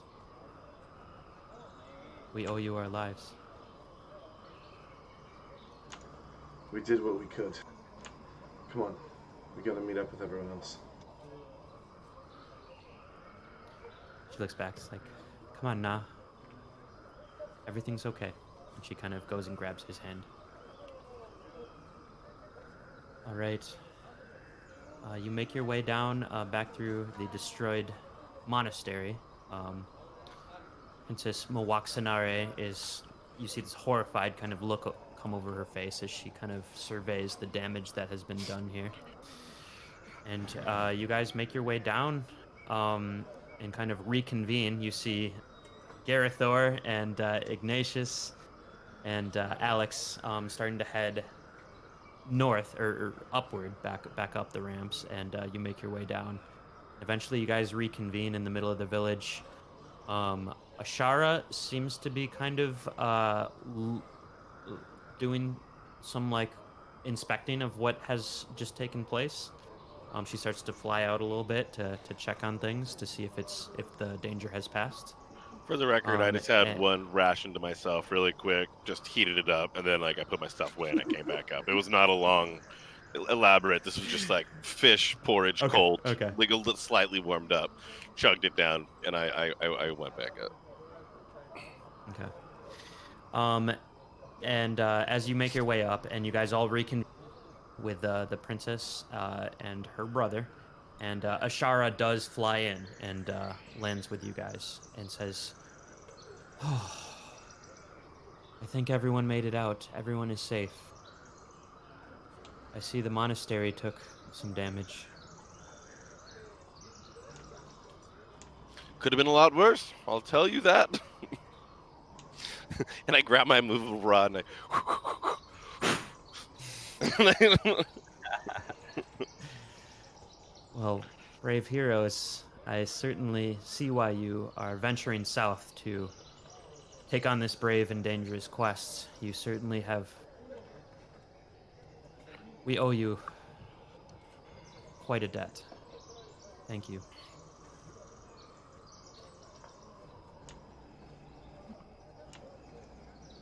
I don't know if it's going to be safe for you guys to stay here. Is there somewhere else that you know of that's a little more sheltered? I know you all most of you are capable of flight, but I mean, that was a lot of gargoyles. It was. They've been getting worse and worse. I've never seen something like that giant creature, though. I do not know what that was. We'll note, though, if this place isn't going to stay safe, we should probably try out that maze before we leave. You're definitely welcome. Perhaps it will help you on your quest forward.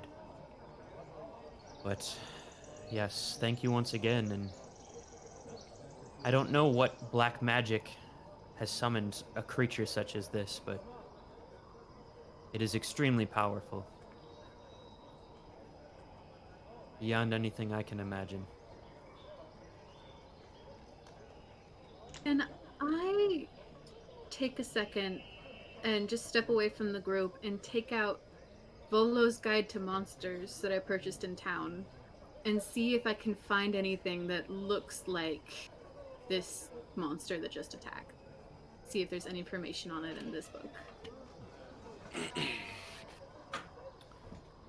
Make a history check. But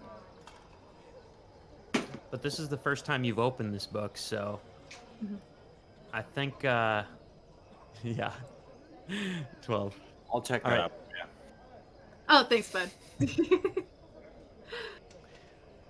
Paging through that, you don't find anything on a gargoyle. However, you do find a lot of information, like just in the table of contents that you didn't even realize was there. So, yeah, there is a lot of studying to be done in this book as you crack it open. And you see this, the inside cover is signed by Volo. And, but it looks like he has done an extensive amount of research, and a lot of it even pertains to some of this island as well. That looks like him. Definitely. Beautiful. It's a dragloth. Yeah. I think I had sex with one of those ones. Alrighty then. The, as from just a basic scan, you do notice, probably most notably for you, is a chapter, an that entire Russell's chapter on the Yuan-ti. It would help And if it Kaylie talks- had a copy of that book. It's well, I would need to explain what is a reality or what is written in that book for the characters anyway. Definitely. But it does seem like there is a lot of helpful information, but that catches your eye as something, as you think that you are approaching maybe perhaps more Yuan-ti or Raznasi, that there is an extensive amount of information written about him Right. and Yuan-ti in general. But there seems to be a lot of odds and ends creatures as well. Alright, I put the book back, mentally noting. If anything, right when you crack it open, you're like, man, is there a gargoyle in here? You're like, holy crap, there is a lot in here. Like, this could be really helpful, but it's going to take a long time to read and research. Sweet. I will make a note to read a chapter or a few tonight and put it back in my backpack. All right. And rejoin the group. Well, Ashara says, I think we should head for safer grounds, perhaps in the... There are some caves in the side of this mountain. Perhaps we will take refuge there in the secret caves, but I think we should stay here tonight and say our final goodbyes, but perhaps we will be safe here as well. I will have to consult the elders of our village and make this as a village decision, not just mine alone. Thank you so much once again. Yes. As we are now friends, I must point out that we do have a sweet base called the Flaming Shaft. It's a bit northwest from this location. You're more than welcome to go to the Flaming Shaft and take refuge. Ignatius, we can't guarantee that the Terrafolk didn't just come back after we left. We killed those Terrafolk a lot easier than we killed that fucking gargoyle. There may be other monsters inhabiting the Flaming Shaft at this time, but I just want you to know we do have a place, and you're welcome to go there. can't guarantee your safety fully. All right. I saw that on your map. I remember where it is. I will consider that. Thank you very much. As a alternative place of refuge, maybe that is where we will go. If you did happen to encounter any hostile creatures, you could go recruit the Grung. They'd be happy to fight with you, alongside you. That I don't know if the Grung would be willing to help us to that degree, but thank you for that. You could tell them Most that of them- Nang told them to. Oh, that could be effective. We yes. found that to be a very effective tool of persuasion. To They are channel. very dedicated to their god Neng Neng. If I remember correctly, Well- the actual persuasion was a knife to the throat, but I mean, I could be misremembering. Nang's pretty vicious. We did a fairly poor job at that painting. I appreciate the wee Well- there. Please, as well, we will see each other again, as you must go to Nangalore and back, but do be careful. Apparently, greater and greater evils are coming from the south. I fear that they come from either the volcano or Omu itself. I do not know what could have conjured this gargoyle, but I fear it is beyond the powers even of Raz Nasi. Maybe Dendar himself. That could very well be, but that is a scary thought. Yeah, let's fucking hope not. Well, we will take refuge here tonight, and at the first light tomorrow, we'll venture out to Nangalore. All right. Well, Ashara, we what- have. Sorry, one more question. Our two acquaintances from Port Nyanzaru, Zendar and Xanthi, I didn't see them during the evacuation. Do you know if they made it out safely? We have a secret cave outside of our monastery in the middle of the cliff. They should still be there.